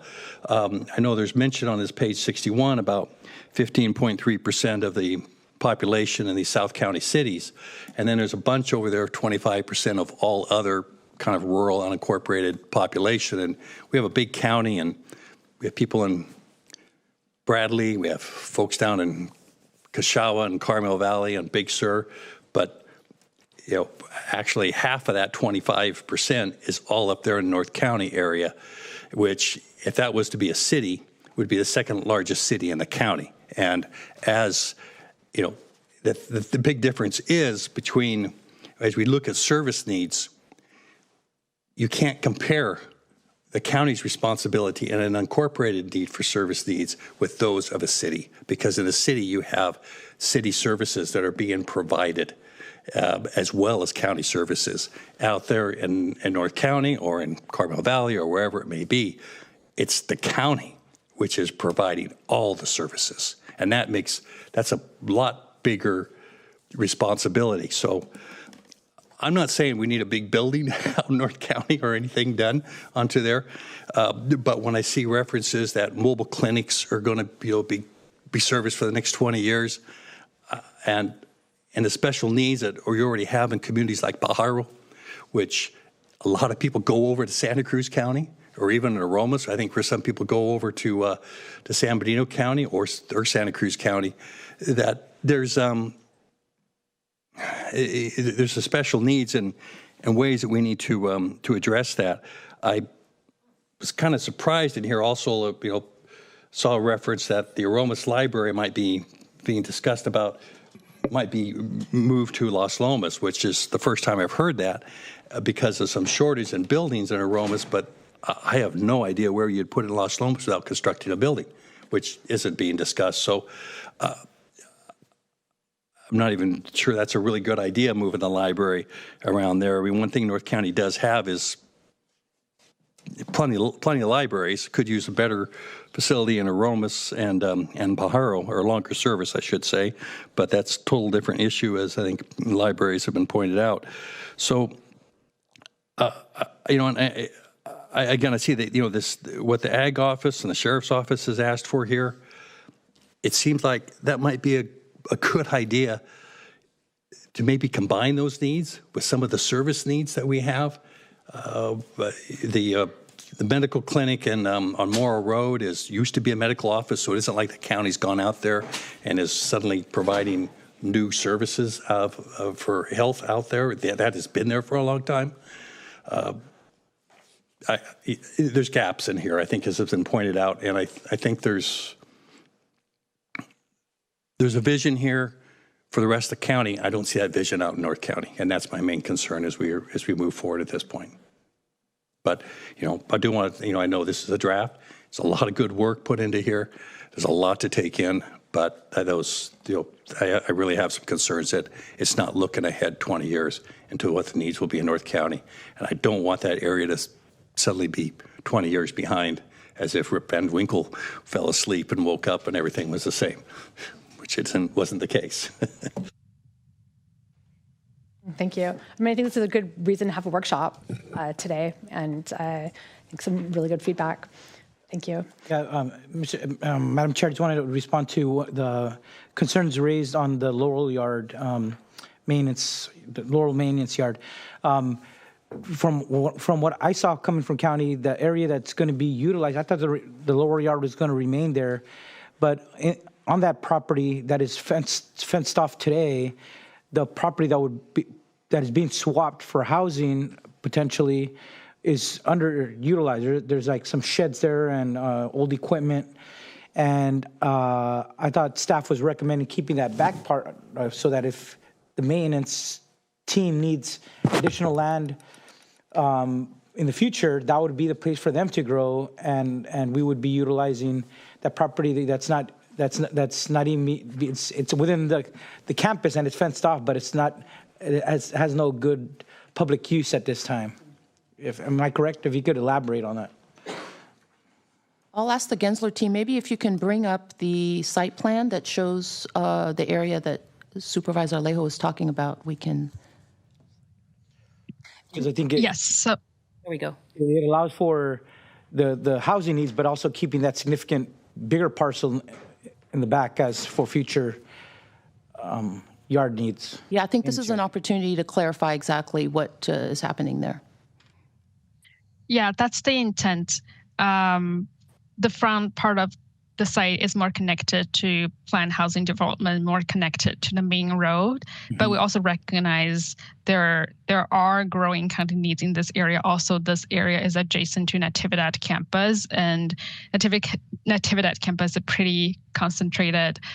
So we wanted to allow some flexibility for future county needs. So that would be part of the parcel towards the back where we highlight it. But the yard would remain there, like that green square next to the pink one. That's where the yard is at now, and that's what the main portion of the property that is being utilized. That would remain as such, correct? Yes, this is where the probation sewer staff education facility is, and the water resources office are in the green area, and they will remain. And then vehicles front and back of those buildings, right? There's quite a bit of county vehicles that are being parked there. Right, correct.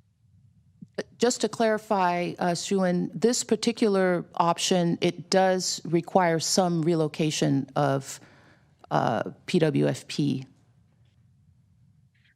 Correct. In order to open up the area there, right? If you can just clarify. Yes. Okay. Yes, the pink boxes in the red zone, those are the facilities that we plan to vacate, which involves PWFP and IT. So there is, because I thought those were just the shed structures, but they're actual offices currently? Okay. So I actually have a list of additional comments, and I'm going to go run through my list. And I think what I'm going to suggest is so to make sure that we can collect Supervisor Lopez's feedback and comments as well, that we treat this today as a workshop, that the staff has the opportunity and gives us the opportunity to take all the feedback that we provided, and that we leave sort of the comment period open for our county team and departments to continue weighing in. And that I think it would actually be helpful, just given the feedback that we've heard from Supervisor Church, and given, I think, the feedback I'm going to throw at you right now, that maybe we do some one-on-one, go through this again one-on-one with each of the board members and with Supervisor Lopez, so that we can have sort of you can collect some additional feedback for the next iteration that comes forward. And then the Capital Improvement Committee, given that you've had a chance already to kind of weigh in, we can make sure we're getting all of the thoughts together as we move forward. Okay, so having said that, I'm going to work my way, I think, through my list of questions, comments here. So what would be some things I would love to see added here to our our plan. I would love to see a list, sort of a summary appendix of all of our county sites with what departments we have using those sites and whether they're owned or leased sites. That would be helpful for me. I would also love to see a list of what the excluded sites are, the excluded, what the proper, where those locations are. And I think I'm thinking so it'd be parks, libraries, like probation, the youth center, because that is a, on a map, that probation location where the youth center is. I'm always thinking about what, that particular location. When I was reading through this staff report, it mentioned the 2001 facilities master plan that we had completed. And, I've been with the county since 2009. I don't know that I ever recall seeing a 2001 master plan. And I'm so curious what that plan spoke to and what we have or haven't done from that 2001 plan. Did we accomplish anything from it? And where are we at given what we thought we were going to do? I really liked the direction that Supervisor Daniels started going in in terms of thinking about, on some level, framing out sort of the values or the goals. As we think about, there's very specific things that can go into a master plan, but there's also this sort of concept of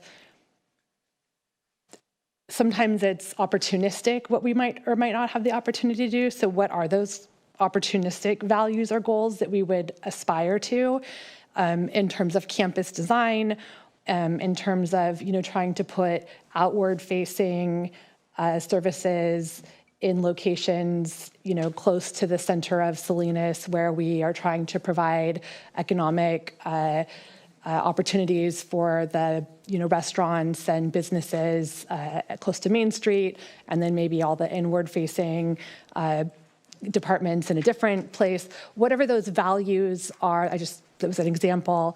Things like having our justice partners co-located next to the courts, that makes perfect sense to me. Things like having a touchdown point for our supervisors at the Board of Supervisors, at the chambers here, but yet having district offices, those kinds of values and goals articulated so that as the opportunities come up, as funding makes itself available, we're aligning our decisions with those values. The housing site development, as we're looking through where we have property and where it makes sense to make that property available for housing, I'm fully supportive of that idea, especially if it's in a location where we can take credit for some RENA or employee housing. I think those are things I can be supportive of. I did have some questions. I'd love to get some more information about, and I don't know what page it was on, but the South County sites. It was unclear to me what's the current uses of those sites, like which departments are currently using those sites, and which departments are needing additional access or needing additional presence at those sites. And then it only talked about King City, but I'm assuming we have additional service needs beyond King City. And I would love to make sure I'm understanding where else we're providing services in South County and how we're delivering those. I know we have some sites where we do mobile services. So how are we delivering services and in what way? I think there was also, it talked about 65 FTEs delivering services at those King City sites. Was that like 1 day a week FTEs? Or I guess I was unclear on some of the King City information. In terms of the 2620 location in Marina, it makes perfect sense to align and co-locate justice partners near the courthouse. There was no reference in the presentation to the Military and Veterans Affairs Office that is currently using the 2620 office space. We had, I think, just a couple of years ago, put a decent amount of money into renovating that building for Military and Veterans Affairs office. And it's been really, actually really important and a source of pride for our veterans to have an office located on the former Fort Ord. And we've been able to increase the number of walk-in visits and the number of veterans who are receiving appointments to get benefits. So if either we need to protect that site as a prominent location for veterans to continue to receive as an office for our veterans, or we need to figure out how to make sure we're identifying another location. And there may be another location out on East Garrison. If we get really creative, we can think through that. But I want to make sure we call that out specifically. For the Laurel Yard location, and I don't know what kind of infrastructure we have there, but the portion that's identified for housing, I think it was 7 acres. Is that a potential site for an MHRC? I don't know. I'm asking a question. There was also a point where it talked about the sheriff's facility or the sheriff's office needing to be expanded. And I don't think I've seen that listed in a CIC or capital improvement plan previously. So I would be needing more information about what those needs are before I signed off on that.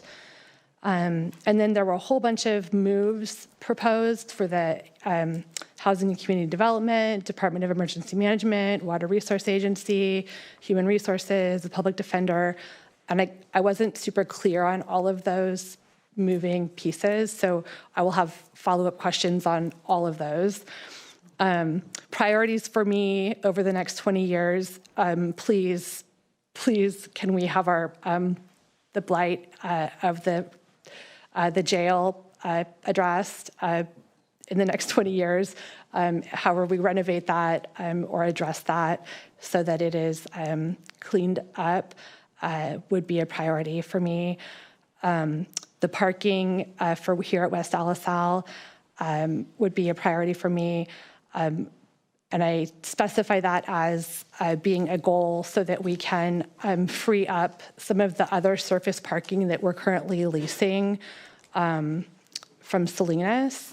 The city of Salinas would very much like to regain access to their surface parking lot so that they can build infill housing, which would be a priority for so many reasons to support city-centered, vibrant growth. If we could figure out how to get a parking structure here, that would be great. I had questions about animal services. I didn't see the animal services site listed in our plan. I know I believe they've had capacity challenges at the current site. So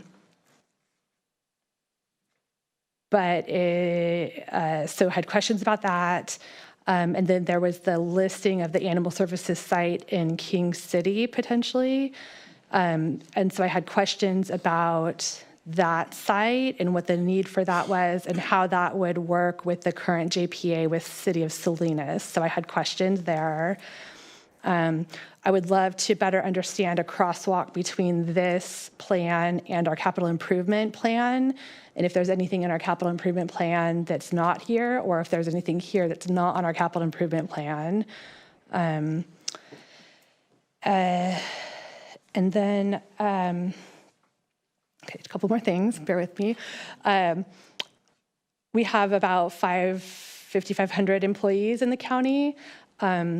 Did we do any assessment of where our employees are traveling from and to their work site, so from their home to their work site? And do we have any sense of how that travel what the travel patterns are? Or was there any assessment of that in thinking about work sites throughout the county? And if so, do we have any information about that? And then the last question was around the county's growth, anticipated growth, population growth over the next 20 to 30 years. And as we think about where that growth is likely to occur and what service needs might look like over the next 20 years, Does that change where we might be needing to invest in facilities over the next 20 years? So there's a whole bunch of questions, and I'll just leave them all in the mix. I don't need the answers right now, but I will be following up with a meeting to, I think, ask more questions, and look forward to continuing this conversation. But really appreciate the workshop today. I'm going to open this up to public comment in case there's anyone with us in the public that has questions or comments. I don't think I did that yet. I don't, okay. So let's do that since we are burning through our time allocated for this item. Is there anyone in chambers for public comment today? I don't see anyone running to the front of the room. Is there anyone with us online who would like to share your thoughts with us about the draft master facilities plan? And I know I see a bunch of names on the list, and we appreciate that you're listening. And I know you all have thoughts, so you're welcome to share them with us here and now, or you're welcome to share them offline. But we really do appreciate hearing from the county team members about what you think the facility needs are for the next 20 years. There's a lot of option 1 and option 2s in front of us that we will ultimately need to weigh in on, and we do want to hear from you. Okay, seeing no hands raised, I'm going to close public comment on this item, bring it back to the board. I'm going to pass it over to our CAO. Just a brief comment to add to tracking where folks are coming from is also having a check-in with HCD on the housing element work that they're doing, where the population growth is at. And when Supervisor Church mentioned some of the growth in North County, we're seeing it in Prudendale, and we're seeing it in Castroville, and we're going to see it in these other areas where we're looking to expand, including in District 5 and District 4. I'm just curious if we're looking at that as well for service delivery purposes, but also because our employees are coming in from these various areas and having some alignment with that housing element and what's going to happen when you do, in fact, choose some of these locations for housing, the reality that we're going to need services likely in those areas as well. So I'm just hoping that we're looking at those two things simultaneously. Thank you. So I think we just shared a whole bunch of unfiltered thoughts and feedback with the team. Do you need more from us at this point in the process? And do you want to share a little bit more about where we go from here? I don't know that we gave you clear direction. We gave you a lot of thoughts. Thank you, Chair Rude Askew. First of all, I just wanted to thank you for all your feedback. I mean, to digest all of this information, that's a lot of homework that you did, and just really appreciate that, because it's just going to make this product that much better and this visioning document that much better. So I just wanted to thank the Board of Supervisors for the time that you've taken. We have taken in all of the questions, and we're going to go back and debrief with the Gensler team on making sure that we see what it's going to take to address all of those questions. I did hear some specific requests for one-on-one meetings with the various supervisors to go over that. The other request I heard was to receive feedback from the various departments. We can actually coordinate that so that it's more structured and that we're not just getting, I'm just concerned about just information just coming at you. So what we can do is schedule a structured feedback. Now that they've received this draft report, hopefully they'll have a chance to listen to this workshop, and that will be good. And then, John, did I miss anything else? Those were the main two. And then it sounds like we're going to need a workshop number 2. So, once we've gotten all that, and we'll get back to you. There may be some, we're also concurrently, obviously, preparing for the capital improvement plan. So we will make sure to look at, in terms of some of these additional efforts, what it would take and what the cost might be, and we would include those in the CIP. That's including responding to Supervisors Church's questions about some of the other facilities, like the libraries. So hopefully that's my understanding, and Thank you.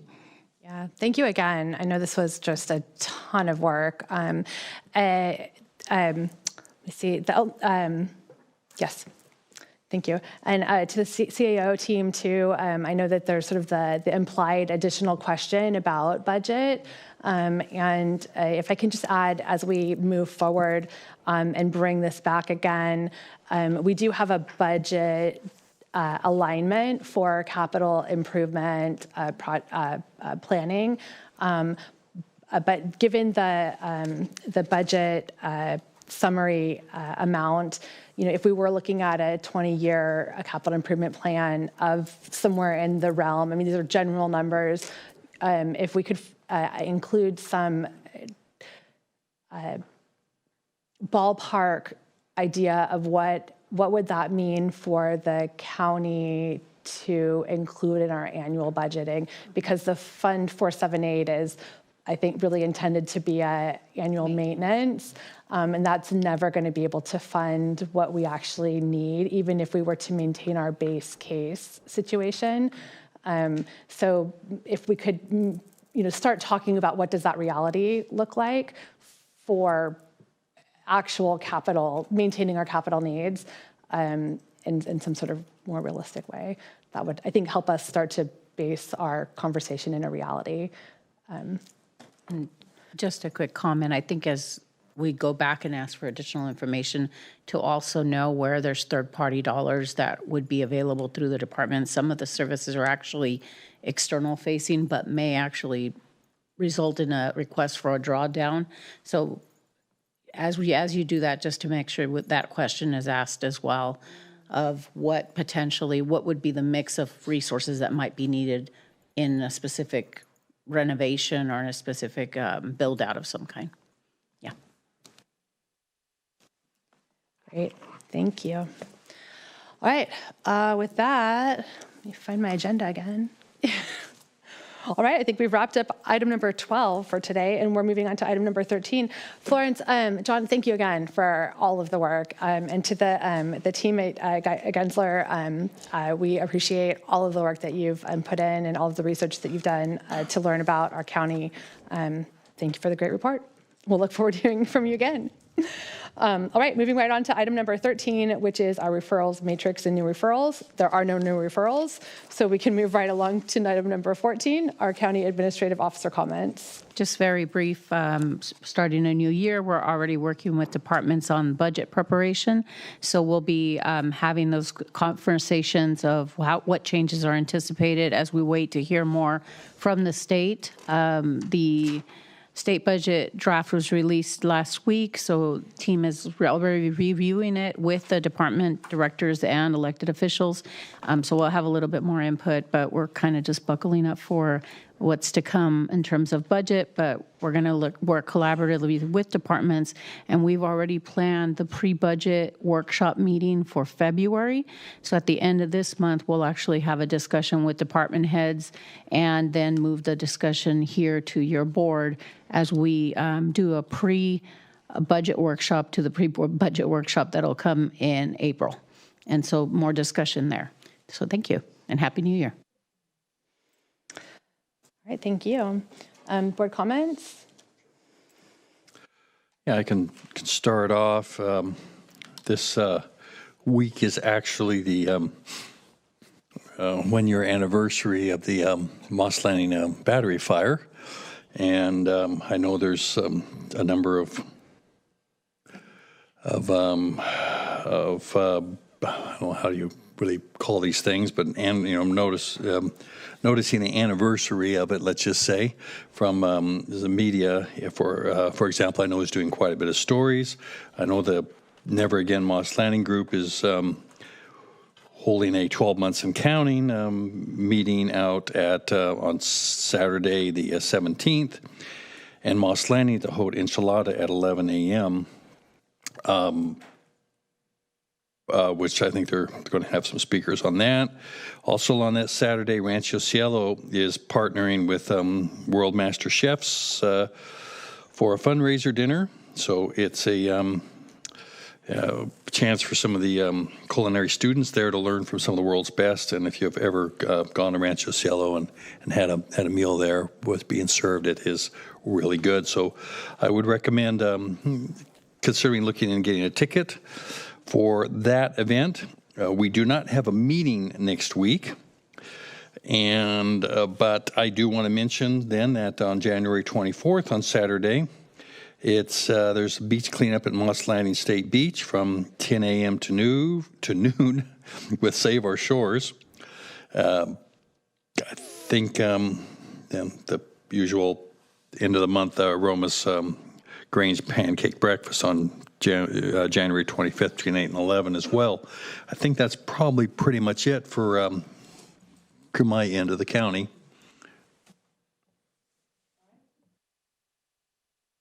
Thank you, Madam Chair. I just want to say happy MLK Day. That is, we have a holiday on Monday, and we won't have a supervisors meeting on Tuesday because of it. So I just want to let the public know. But there are several MLK-related events to celebrate his legacy. Not only Dr. King, but the many thousands of others who put their lives on the lines to protest nonviolently for our civil rights. And there's many, many heroes to also acknowledge and remember on this day. But the work continues, and we have an event here in Salinas that was started originally by Pastor Steve from the Methodist Church.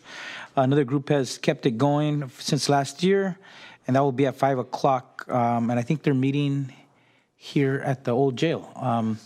And obviously the one in Seaside is a bigger one and to get a lot more participation from residents. That's on Monday.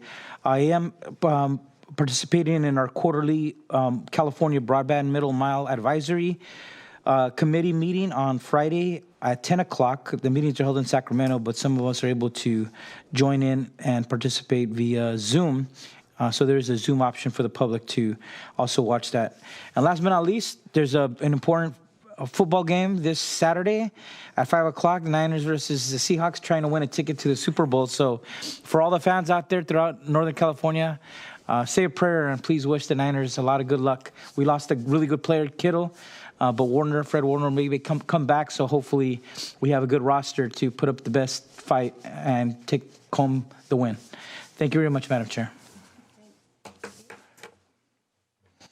Thank you very much. And my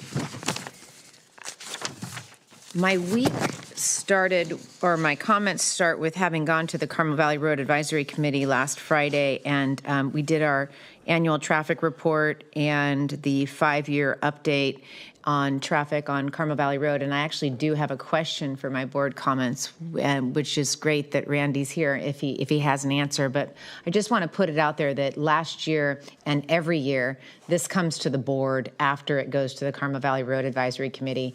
And it's so, I know it comes to us for a reason, but my request would be something to think about is whether or not it could just come on consent. Nobody showed up last year. It didn't have any public participation. Presentation took a while. I already got the presentation because I go to the Road Advisory Committee. So just want to put that out there and see if that's even possible. But if you have an answer, but if not, it's okay too. We can just talk offline. Excellent question, Supervisor Daniels. Randall Ishii, Director of Public Works, Facilities and Parks. Good afternoon, Chair, members of the board.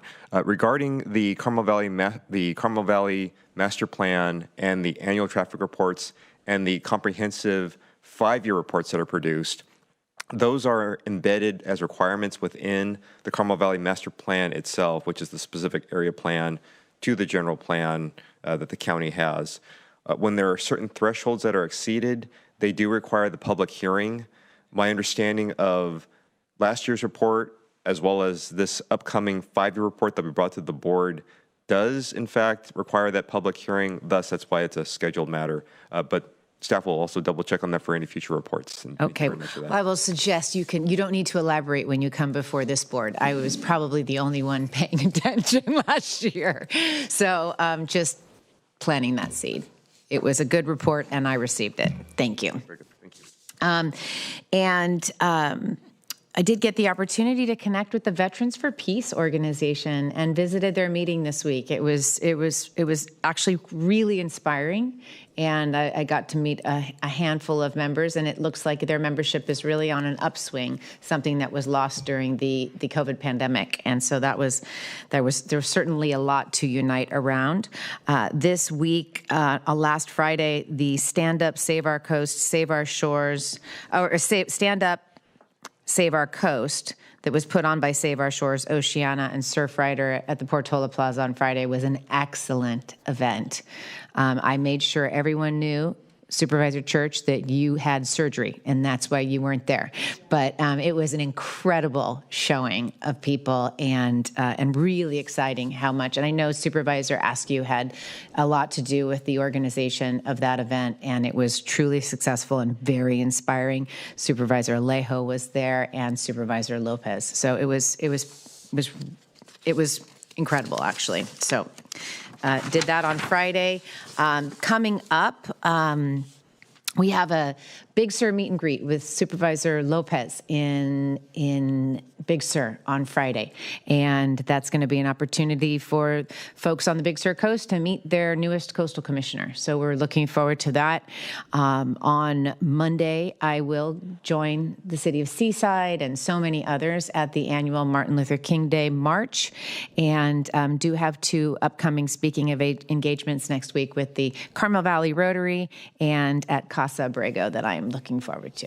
And that's all I've got. Thank you. Thank you. And in addition to Seaside's Martin Luther King Day March, Marina is also having another event as they did last year, and we'll be encouraging them to adjust their timing so that we don't have conflicts moving forward. But something for everyone this coming weekend. Please do celebrate in whatever ways move you to be of service in honoring Martin Luther King Day this weekend. And we'll see you all not Tuesday, but the following Tuesday. And thank you to everyone who came out to support the Stand Up People's Hearing in opposition of offshore oil drilling. It was so wonderful to be with our board and so many others who are committed to using our voices in opposition of this misguided proposal. I don't have any other comments for today, but I did just want to take a moment to remind my colleagues and our county team that the clerk of the board distributed some information to our departments and offices late in December. It's my intention as chair to support the clerk's office in upholding our deadlines for agendas this year. I know the office has been short-staffed and is managing a tremendous amount of workflow on a day-to-day, week-to-week, hour-to-hour basis, preparing for our meetings. So there are a number of deadlines that they've communicated to us. I've asked my staff to help hold to those deadlines. We do understand that there will be emergency or urgent situations that arise, but please do your best to help the clerk manage their time. And if an item can wait till a future meeting, please pursue that path. We will try our best to protect the clerk's team and put late additions, approve those from the chair's side sparingly. So thank you for understanding and supporting our county team in that way. We do, let's see, are there any readouts from closed session today? Madam Chair, I did want to talk, and maybe it's a point for discussion for another day, because me, Supervisor Church, Supervisor Lopez, Savas, we've been the last 3 chairs, and it was never an issue of submitting resolutions. In fact, some of us are among the least to submit resolutions. But in all my year, I always accommodated all my colleagues, even if it came in last minute. And it used to be our policy when I first joined the board that as long as you got it on that Wednesday, I think it was a Tuesday actually, you got to get it by Tuesday before that week before the following meeting. Agenda reviews on Wednesday, then we were okay. But some of these resolutions, we get them last minute from our community. I got one from the firefighters on today. I got it. I wouldn't have got it in for his retirement party if we rigidly followed the 21-day. There's another one that we got in 18 days and similar pushback on there.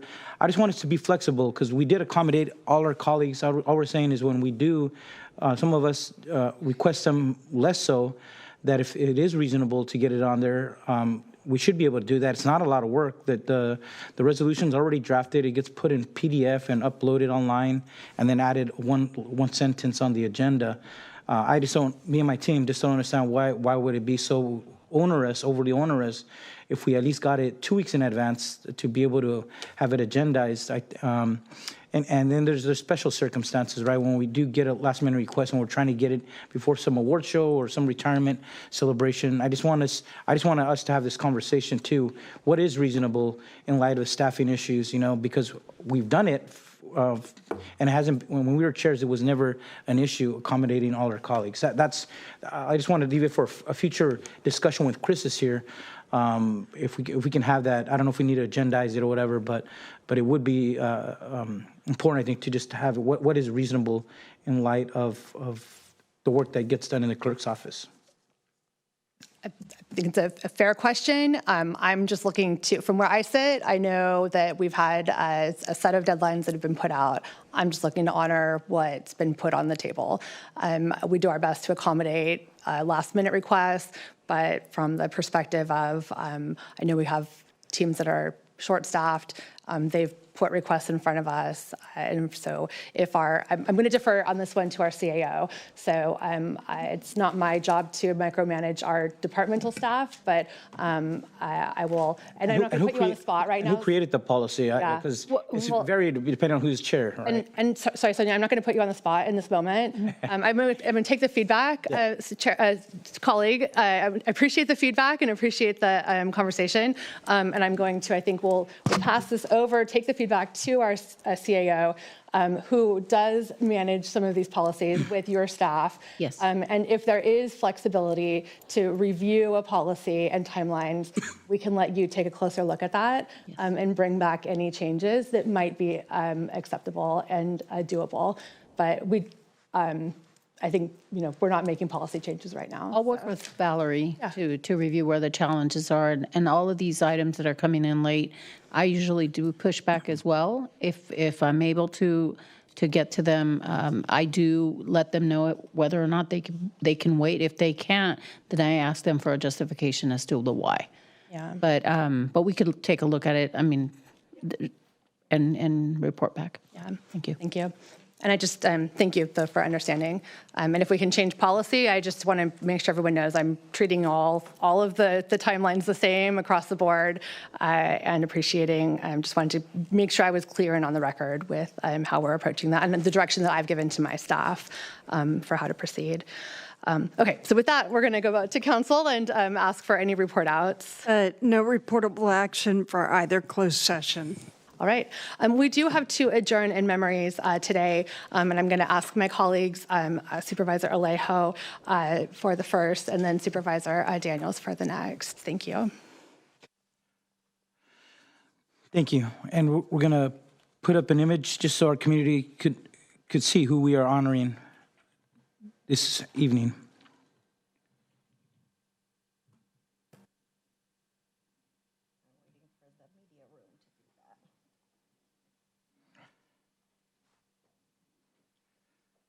Do you want to go first, Supervisor Daniels? Oh, sure.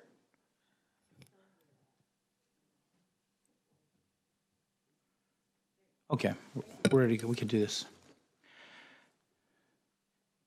Thank you very much. It is with a heavy heart that we adjourn today in loving memory of Señora María Elena Cerrato de Cortés. She was the maternal grandmother of my executive assistant, Jasmine Mejia. She sadly passed away on December 4th, 2025, at the age of 82 in Salinas, California. She was born on August 8, 1943, in Acuitzeramo, Michoacán, Mexico, to Juan Cerrato and María Inés Melgoza. In 1980, María immigrated to the United States with her husband, Raúl Cortés, and their 3 older children, José, Alfredo, Yolanda, and Álvaro, making Salinas their home. Throughout her life, Maria worked with dedication in the agricultural fields, particularly in the onion harvest and the artichoke factory, always showing strength, humility, and perseverance that defined her.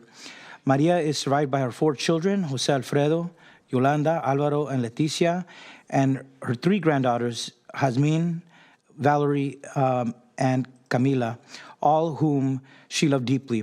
She is also survived by her 2 brothers, Juventino and Doroteo Cerato. Known for her loving, caring, and gentle spirit, Maria found joy in life's simple moments, spending time with her family and watching her novelas.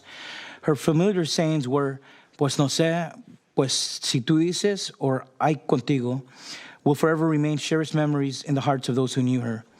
Maria's presence was a source of comfort and love, and her memory will remain a blessing to her family and all who had the privilege of knowing her. And I just wanted to add a personal note that losing our grandparents is always a tremendous loss. They are the heroic people who sacrificed, they worked so hard, and paved the way for our families and our younger generations today.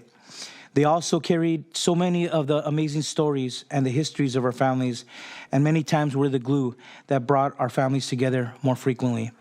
So I just want to express my deepest condolences to the Cerato, the Cortez, and the Mejia families. Senora Maria Elena Cerato de Cortez will truly be missed, and today we adjourn our meeting in her loving memory. Thank you. May she rest in peace. Thank you, Supervisor Alejo. And today we are also adjourning in memory of Dr. Seth Pollock. And Supervisor asks you if there's something you want to add. I would ask that you do that as well.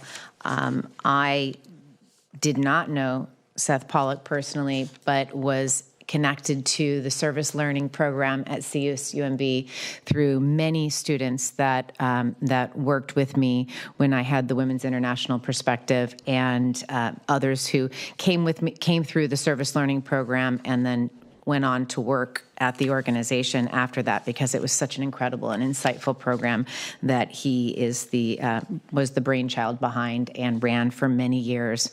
But the loss that's felt throughout the community is really palpable, and it's clear that this was a beloved husband, father, brother, friend, lifelong learner, teacher, mentor, and a cyclist. And that's unfortunately that his passing was due to an accident while on his bicycle on December 5th in 2025 in Pebble Beach. Seth was born December 20th, 1958 in New York City, in Queens, to Abe and Ellie Pollock. He was raised in Colorado, Boulder, Colorado, and you can tell that this beautiful site, the Colorado environment, was something that was very special to him and instrumental throughout his life. He graduated after doing a gap year and he graduated early from high school, did a kibbutz in Israel, and then traveled in Europe, but went on to graduate with a BA in International Affairs with honors from Boulder. After college, traveled through Mali as a Peace Corps volunteer, working with women's groups to develop conservation efforts in rural communities. And Mali clearly was a big part of his life, both while he was there and afterward.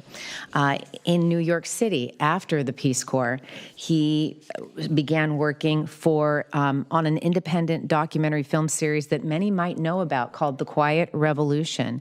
Over the next 5 years, he raised $1.7 million and produced 6 award-winning films for PBS and international television about sustainable rural development success stories from Bangladesh, Nepal, Honduras, Zimbabwe, India, and Arkansas. But then after and during that period, he met his partner and fell in love. This was in New York City, and at that point in time, after New York City, he and his wife, Naomi, took their adventure on the road and headed to California, where Seth enrolled in Stanford University's Graduate School of Education. In 1997, he got his MA in Organizational Sociology and a PhD in International Development Education. But perhaps most importantly, in those Stanford years, he had both his daughters, Alex in 1994 and Maya in 1997. And it was in 1997 that we had the distinct pleasure here in Monterey to receive the family. They came when he became the founding director and department chair for the Service Learning Institute at CSUMB. And that was a position he occupied throughout his 25-year career and eventually retired in 2022 from CSUMB. He was instrumental in incorporating this service learning program through every single department at CSUMB. And there is a lot more to say, I know, from the family and friends, but he is someone who I know is going to be so missed by a community, and I think the community equally is going to have a hole where he once was, because this is a huge loss for the community, for not just those who knew and loved him, but for everyone who benefited from his presence. So with that, we are adjourning in memory of Dr. Seth Pollack, and I will let you, Supervisor, ask you if you have anything to add to that, since I know you were particularly close to Dr. Pollack. Thank you very much.